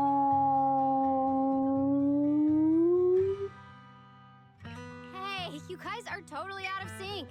Captain, can we redo this? The anniversary gift has to be perfect. That's our assault specialist, Acheron. She has a strong sense of aesthetics, prioritizing beauty in both combat and her daily life. She taught me a lot about makeup and fashion. Oh, she won't care if we're a little off. Forget the re-record. Let's just get it done and order the cake. We don't want him to sell out. That's our medic, Kakaitis. He's usually lazy and a bit of a smooth talker, but he's actually very capable and kind. He taught me a lot about unconventional negotiation tactics and ways of handling things. You two, stop arguing during the recording. I've already ordered the cake. If you keep rambling, we really will have to re-record this. Cut the chatter already. And that's Styx, a reliable artillery specialist. He's the oldest in the squad. He loves sharing photos of his daughter and reminiscing about how he wooed his wife. The way he won her over inspired me a lot. All right, let's all calm down. Wouldn't want to get on the captain's bad side. Captain, would you like to go first? We can edit or re-record whatever we need to. That's our scout and engineer, Lethe. He's a bit self-conscious because of how his younger brother excels, and he's somewhat introverted, but he's actually very capable. He taught me sharp observation skills, calm execution under pressure, and how to make use of the environment. Okay, thank you all for settling down before I completely lost my cool. It's fine. No need to cut anything or re-record. Let's just keep it as it is. Loud and messy, just like our liar squad. Aww. That's our captain, who took me in and taught me how to play the harmonica. And the real Charon. I'll make sure to explain properly to you later, Proxy. Really? As you've heard, this recording is a little gift from the 5 of us. How time flies. When I brought you into the squad about 2.5 years ago, you were just a shy kid who blushed whenever you talked to someone. Over these 1,000 days, you've really worked hard to keep pace with our fighting rhythm. You've done incredibly well. In the last mission, your successful sniper kill of that high-risk ethereal really helped Acheron a lot. I hate to say it, but yeah, I went too far in last time. Thanks for getting me out of that mess. Just this once, I'll admit, your moves were more elegant in that fight. Not just that fight. Ever since you became a quicker shot and learned to adjust for wind speeds on the fly, we've been taking fewer and fewer hits. Makes my job way easier. So, cheers. You often worry about not doing enough. But in these 2.5 years, you've absorbed everything I know about stealth, reconnaissance, and tactical countermeasures. Trust me, you'll become an incredibly skilled sniper. Having you covering us from the rear makes every fight feel safer. But you still have a lot to learn about socializing and romance. When peace finally comes to Eridu, leave us and live your own life. Where did that come from? She's not leaving us. Even if she retires, she'll move into my house and I'll spoil her with loads of beautiful clothes. We can talk about living alone in 10 or 20 years. Sorry, I got carried away. Anyway, you're talented and hardworking. Over these 1,000 days, you've opened your heart to us and even encouraged us in return. Having you as a comrade is a blessing for all 5 of us. But I have to say one thing. You're always so sensitive and kind. Every time you see us get hurt, you look like you're about to break. Has our squad motto, having each other's backs, become too much of a burden for you? I get how you feel. When your squad mates trust you with their backs, your first instinct is to protect them, right? But that's not the way it should be. No one can shoulder everything alone. Don't try to carry everything on your own. Choosing to fight on the battlefield is my resolve. Feel it. Share yours with me. And when it's your turn to watch my back, I'll give my all to honor it too. As long as you fight with all your strength, there's no such thing as failing to protect something. Because your will and our will is preserved and carried on in other ways. But don't let that weigh on you. Try to trust in us, just like we trust in you, no matter what. I've struggled with that kind of thinking myself, but I eventually made my way through it. All this talk of camaraderie, of keeping each other safe, it's like a harmonica melody scoring our time together. Even when things change, our tune will go on, and that's enough. Exactly. Honestly, I'm sometimes terrified. Afraid that someday, you'll blame yourself for failing to protect us and fall apart. That's why I wanted to record this message. Please, don't try to bear everything alone. Maybe you can start relying on us more, fully entrusting your vulnerable side to us. Our will has long been intertwined with yours. We're comrades. This is getting way too sentimental. It doesn't feel like me anymore. Anyway, we just want to see you trusting your comrades enough to share your burdens, even if it isn't us. Finally, we'd like to give you the song that's closest to us. If what we've said is hard to understand, just feel it through the music. Please, enjoy my masterpiece, Homecoming. The old cassette plays a familiar tune. Its sound crisp and clear, as though it were recorded just yesterday. When the music fades, the tape goes silent. You turn to the woman who calls herself Charon, as she desperately wipes away uncontrollable tears. The harbor wind ruffles her hair, and then at last, she lifts her head. Proxy, do you remember? I was once terrified of seeing the look on their faces. Yes. Can you see them clearly now? Yes. Crystal clear. As if I've returned to the exact moment of parting. So this is our last glance. Oh, is that Nineveh? Oh, yeah, because this is the Hollow Zero incident, so they were up against Nineveh, huh? This is the answer you wanted me to find. Thanks, guys. For everything.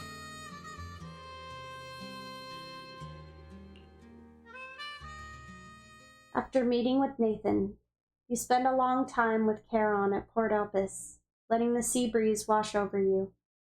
You don't say a word, because you know it'll soon be time to part ways. As the temperature begins to cool, you head back to 6th Street with her. Proxies. No. Lies. Belle. I've troubled you two a lot these days with my personal affairs. Words can't describe what you've done for me. Oh, it's no problem, Charon. It's no trouble at all. To be honest, Belle and I have been a bit lost lately because of some personal matters. But meeting you has felt somehow comforting. Don't you think, Belle? We've learned a lot from you, too. Exactly. We got something out of the experiences we shared. At the very least, it's brought us clarity. I guess our wills have always been aligned, haven't they? Yeah. When I was trapped in self-doubt, unable to get out, I'm glad you were there with me. You're right. We've already entrusted our backs to each other as comrades. And because of that, because we are comrades, please, hear me out. Maybe you've already noticed. I'm sorry, but I've been keeping something from you. Charon isn't actually my code name. As I mentioned before, Charon was my captain's code name. When I met both of you for the first time, I didn't want to tell you my code name, because I thought someone who couldn't protect their squad mates had no right to one. So I lied. Oh, Charon. Captain Charon was an orphan like me, with no family to mourn her. I've been using her code name because I may be the last person in the world who still remembers her.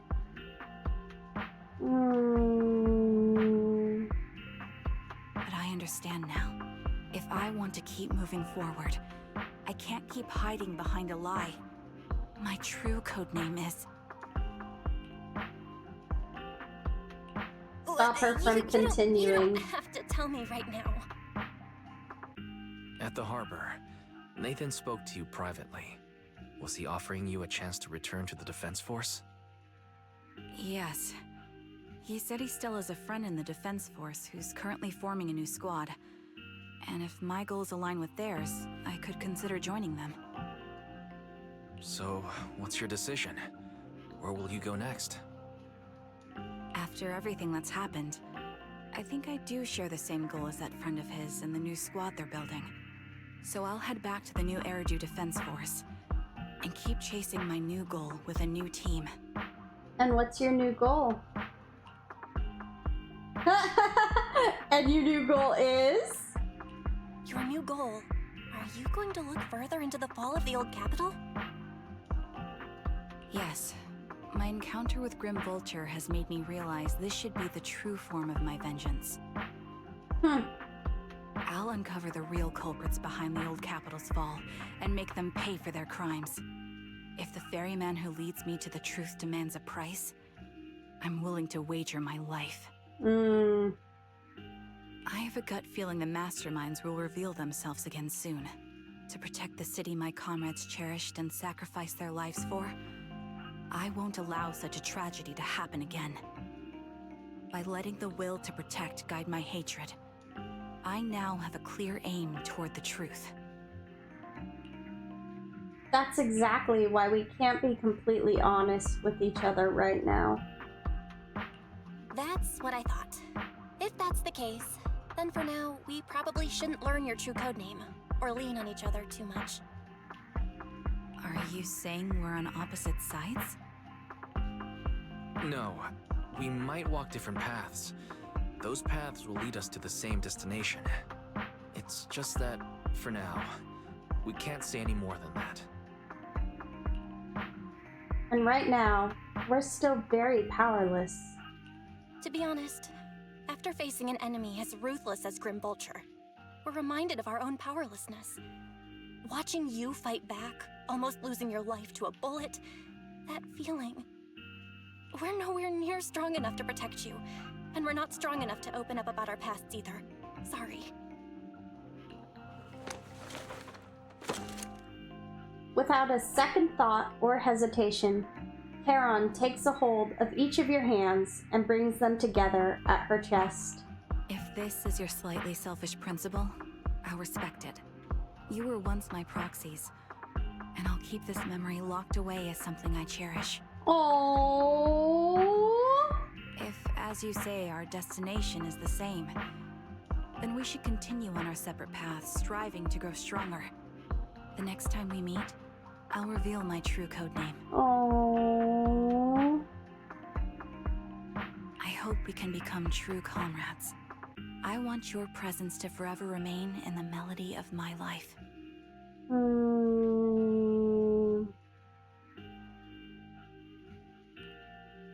Deal. Yes, it's a promise. We'll meet again, Charon. You watch the woman who calls herself Charon walk further and further away. A Defense Force soldier waits for her at the end of her path. Hello. I'm the sniper from the former Liar Squad of the Chrysoberyl Division, recommended by Captain Nathan, originally of the new Eridu Defense Force's Obsidian Division, Impera Squad. Yeah, I heard about you from my superior. You're the one who dealt with the serial murders targeting the Defense Force, right? Well, the new Eridu Defense Force is ready to welcome you back.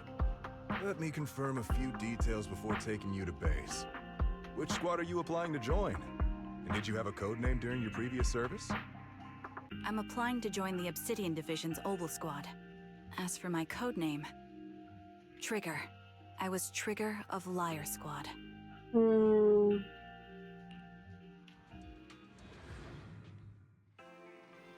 Things have come to an end. Belle, do you think we'll ever see Charon again? For sure. Yeah, I hope so too. We must grow, get stronger, and gain greater power to face any crisis. When we reunite with her then, we must hear her real code name. Exactly. However, after hearing about the connection between Charon and Grim Vulture, I can't help but feel a bit sad. Two people with the same fate ended up walking completely different paths, becoming enemies.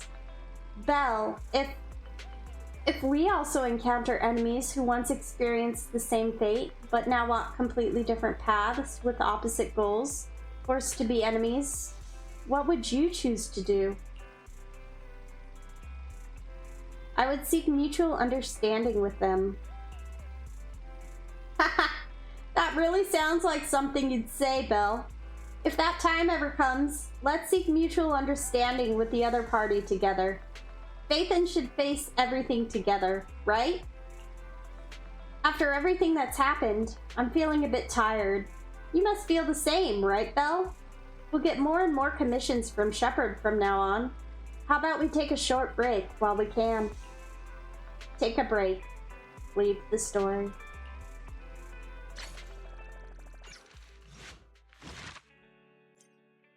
Agent story completed. Archived to the video archive. Alright, that was Out of Sight. It wasn't a 3-parter like most of the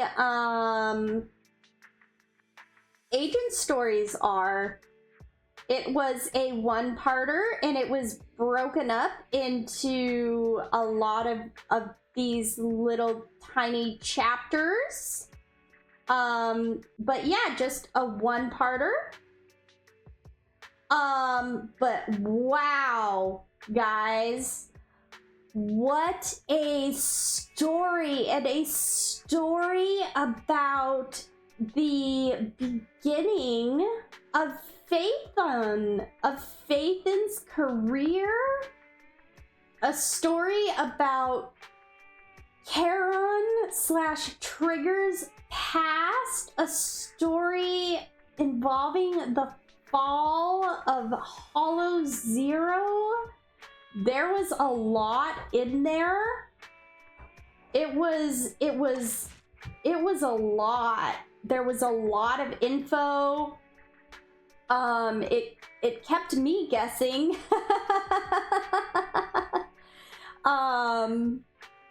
Wow.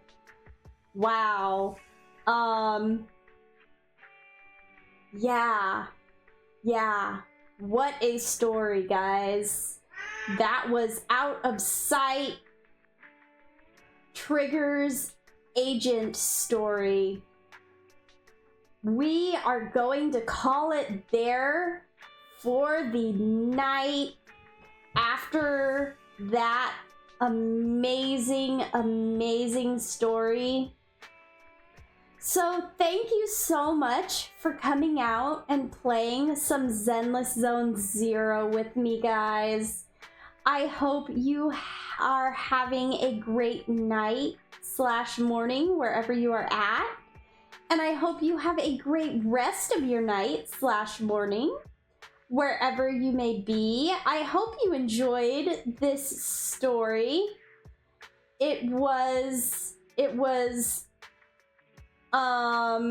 I think it was one of the only agent stories that have taken place entirely in the past. Which was very cool to get some past background. That was very nice. So yeah, thank you so much to everybody who came out and interacted in the stream chat. I love talking with my viewers. It makes my night so much more special. So thank you for that, and thank you to everybody who watched on Twitch and who is watching on YouTube. Thank you so much for coming out to my forest, guys. I will talk to you all later. Bye-bye, everybody.